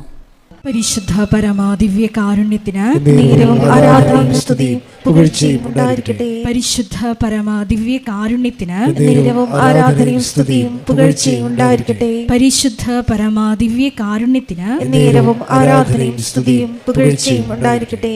നമുക്കെല്ലാവർക്കും കൃപാസനം പ്രത്യക്ഷീകരണ മധ്യസ്ഥ പ്രാർത്ഥന ഏറ്റുചൊല്ലി പ്രാർത്ഥിക്കാം. അമ്മേ പരിശുദ്ധ അമ്മേ, ദൈവമാതാവേ, കൃപാസനത്തിലൂടെ ഞങ്ങൾക്കും ഞങ്ങളുടെ ദേശത്തിനും അമ്മ മധ്യസ്ഥം തേടി തന്ന എല്ലാ അനുഗ്രഹങ്ങൾക്കും കൃപകൾക്കും ഞങ്ങളിപ്പോൾ ഹൃദയം നിറഞ്ഞ നന്ദി പറയുന്നു. സ്തുതിച്ചു പ്രാർത്ഥിക്കാം. ഹല്ലേലൂയ, ഹല്ലേലൂയ. നാളിതുവരെ ഞങ്ങൾക്ക് ലഭിച്ച എല്ലാ കൃപകൾക്കും അനുഗ്രഹങ്ങൾക്കും നന്ദി പറയുന്നു. ഹല്ലേലൂയ, ഹല്ലേലൂയ. മഹത്വം, ആരാധന, ദൈവപിതാവേ നന്ദി, പിതാവേ മഹത്വം, ദൈവപിതാവേ ദിവ്യകാരുണ്യത്തെ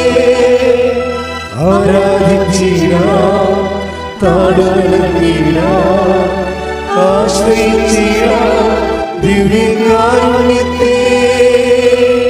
പരിശുദ്ധ പരമാദിവ്യ കാരുണ്യത്തിന് ആരാധനയും സ്തുതിയും പുകഴ്ചയും ഉണ്ടായിരിക്കട്ടെ. പരിശുദ്ധ പരമാദിവ്യ കാരുണ്യത്തിന് ആരാധനയും സ്തുതിയും പുകഴ്ചയും ഉണ്ടായിരിക്കട്ടെ. പരിശുദ്ധ പരമാദിവ്യ കാരുണ്യത്തിന് ആരാധനയും സ്തുതിയും പുകഴ്ചയും ഉണ്ടായിരിക്കട്ടെ. അമ്മേ പരിശുദ്ധ അമ്മേ, ദൈവമാതാവേ, 2004 ഡിസംബർ 7-ാം തീയതി ഉച്ച കഴിഞ്ഞ് 2:30 കൃപാസനത്തിൽ സംഭവിച്ച അമ്മയുടെ പ്രത്യക്ഷപ്പെടൽ പ്രത്യക്ഷപ്പെടലിനെ കുറിച്ച് തിരുസഭയ്ക്ക് സമർപ്പിച്ചിരിക്കുന്ന പഠനരേഖകളുടെ മേൽ വസ്തുനിഷ്ഠവും ദൈവശാസ്ത്ര വിധി പ്രകാരമുള്ളതുമായ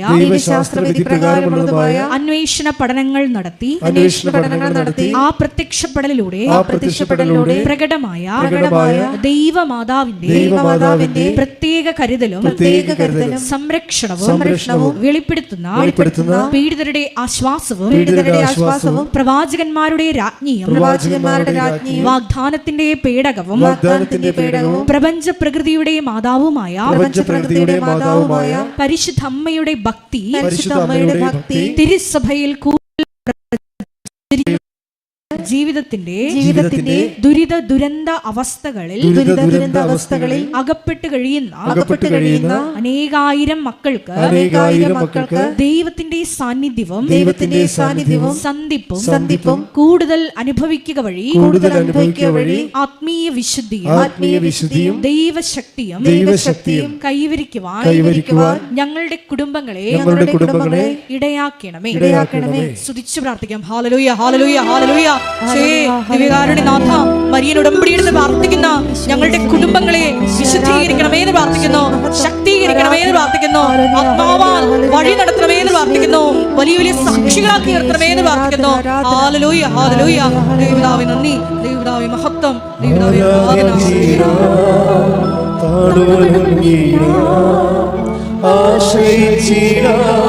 ദിവ്യകാരുണ്യത്തെ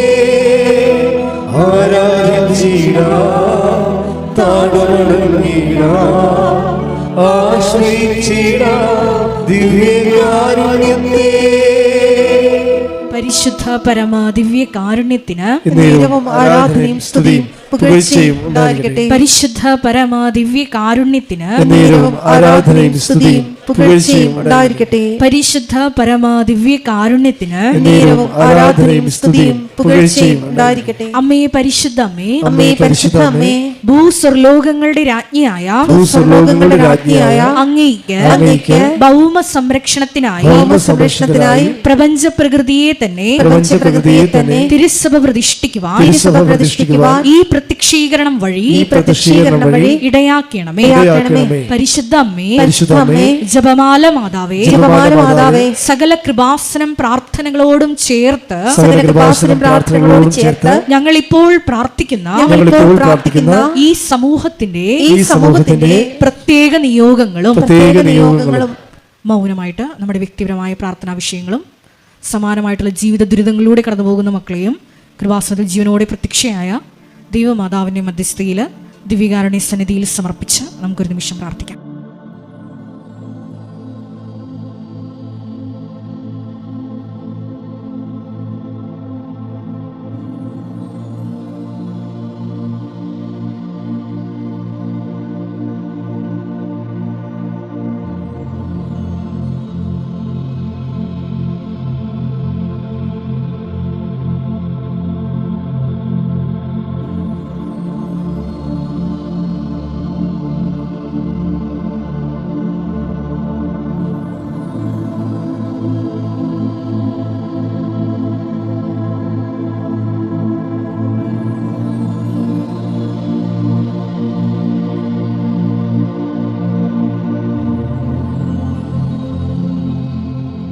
അമ്മയുടെ പ്രത്യക്ഷീകരണത്തിന്റെ ഈ അനുഗ്രഹവേളയിൽ ഞങ്ങൾക്ക് സാധിച്ചു തരുവാൻ കനിയണമേ.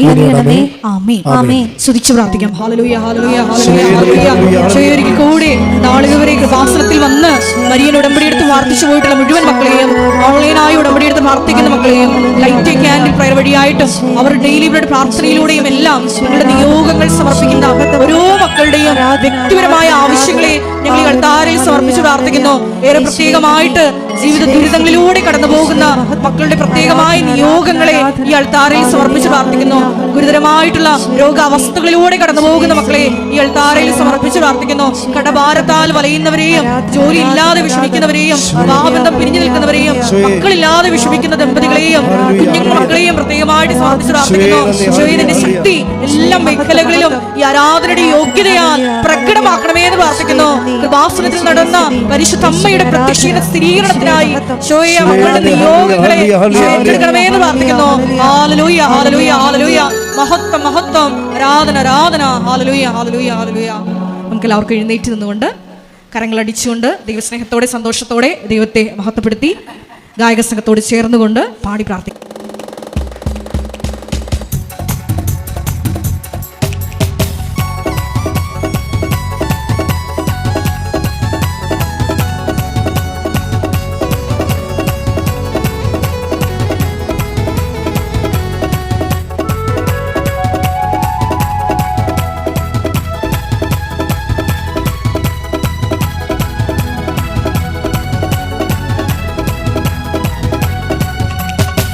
ആരാധിപ്പാൻ നമുക്ക് കാരണമുണ്ട്, കൈകൊട്ടി പാടാനേറെ കാരണമുണ്ട്.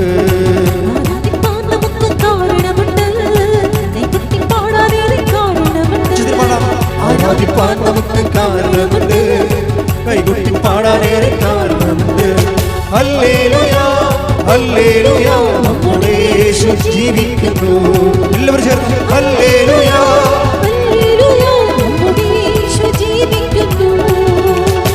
ആരാധിപ്പാൻ നമുക്ക് കാരണമുണ്ട്, കൈകൊട്ടി പാടാനേറെ കാരണമുണ്ട്. ആരാധിപ്പാൻ നമുക്ക് കാരണമുണ്ട്, കൈകൊട്ടി പാടാനേറെ കാരണമുണ്ട്. സ്തുതിക്കട്ടെ. ഹല്ലേലൂയ ഹല്ലേലൂയ. യേശുവേ സ്തുതി, യേശുവേ ആരാധന, യേശുവേ മഹത്വം, ആരാധന ആരാധന ആരാധന. ഹല്ലേലൂയ ഹല്ലേലൂയ. യേശുവേ നന്ദി, ആരാധന, യേശുവേ സ്തുതി, ആരാധന.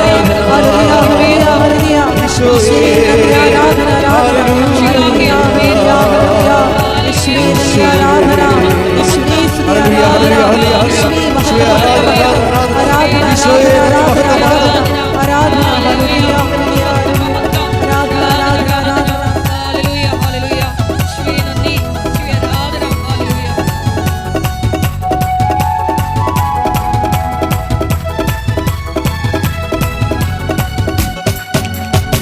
കാലുകളേറെ കുറെ വഴുതിപ്പോയി, ഒരിക്കലും ഉയരില്ല എന്നു നിനച്ചു.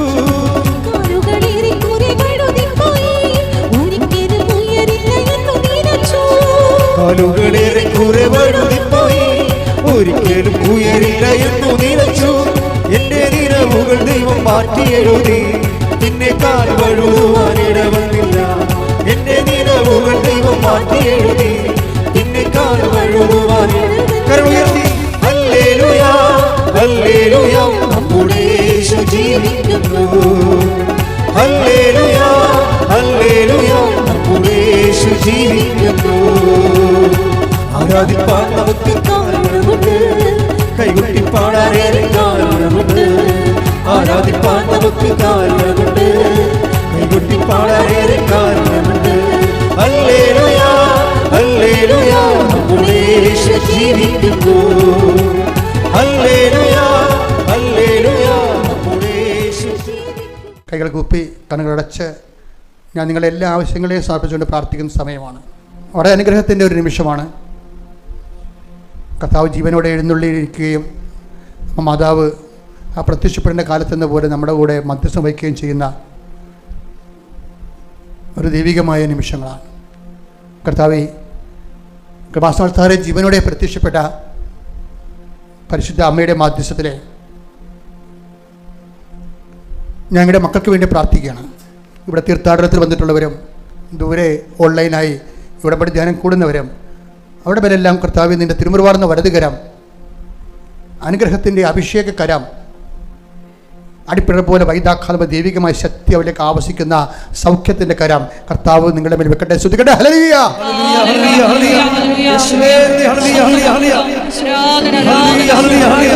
മാർഗരോഗങ്ങള് തീരാവേദികള്, മാർഗരോഗങ്ങള് തീരാവേദികള്, മാർഗരോഗങ്ങള് തീരാവേദികള്, ജീവിത ദുരിതങ്ങള്, ശാരീരിക രോഗങ്ങള്, ആന്തരിക രോഗങ്ങള്, ക്യാൻസർ രോഗങ്ങൾ, പിസ്റ്റുല രോഗങ്ങൾ, PCOD രോഗങ്ങള്, കർത്താവെ വരല കുരുക്കൾ, അൾസർ രോഗങ്ങള്, ശ്വാസകോശത്തിലെ വേദനകൾ, സിസ്റ്റുകൾ, കർത്താവ് തലച്ചോറിൻ്റെ വേദനകൾ, ഇടുപ്പിൻ്റെ വേദനകൾ, ഡിസ്ലൊക്കേറ്റ് വേസ്റ്റുകൾ, വാതരോഗങ്ങൾ, കണ്ണിൻ്റെ കാഴ്ചക്കുറവുകൾ, മുക്കിന് ദശ വളരുന്നവരെ യേശു ക്രിസ്തുവിൻ്റെ വിരുദ്ധമായ നാമത്തിൽ തൈറോയ്ഡ് രോഗങ്ങൾ, ടോൺസിൽ രോഗങ്ങൾ യേശുവിന്റെ നാമത്തിൽ മാറിപ്പോകട്ടെ. ഹല്ലേലൂയ ഹല്ലേലൂയ ഹല്ലേലൂയ ഹല്ലേലൂയ.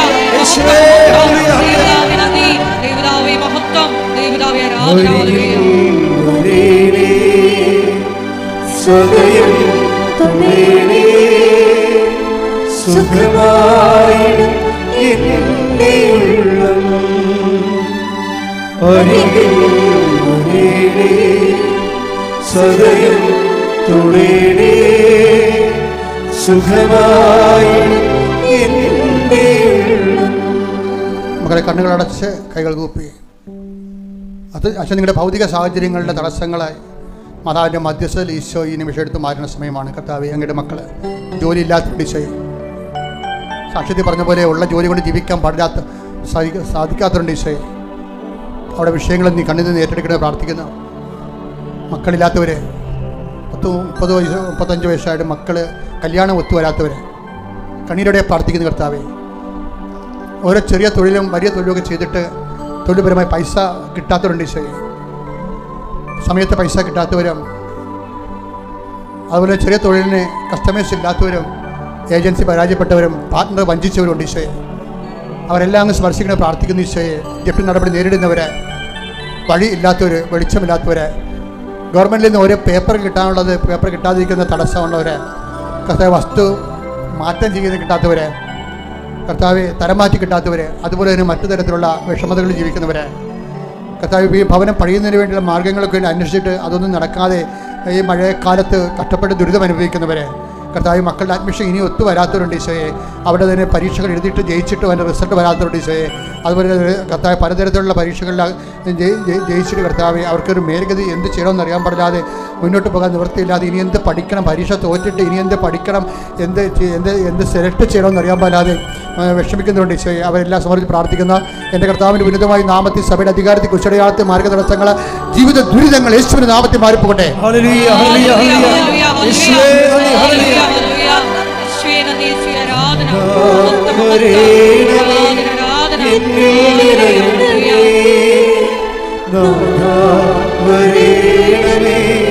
സൗഖ്യം നൽകണമേ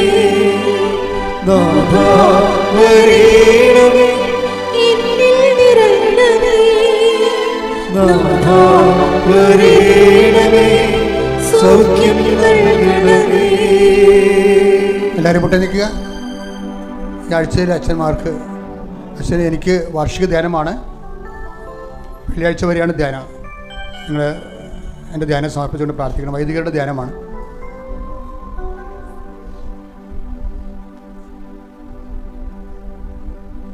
വ്യക്തിപരമായ ആവശ്യങ്ങൾക്ക് വേണ്ടി മൗനമായി പ്രാർത്ഥിക്കുക.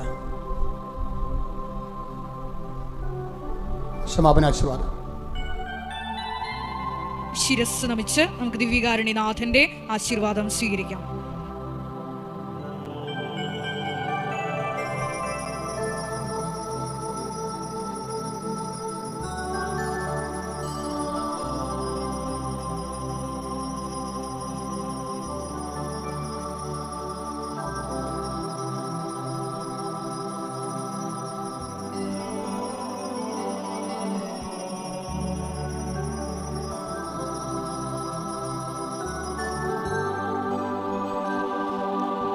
പരിശുദ്ധ പരമമാ ദിവ്യകാരുണ്യമേ,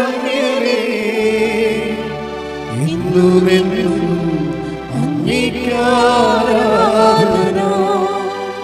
പരിശുദ്ധ പരമമാ ദിവ്യകാരുണ്യമേ, ഇന്നുമെന്നും അങ്ങേക്കാരാധന. പരിശുദ്ധ പരമമാ ദിവ്യകാരുണ്യമേ,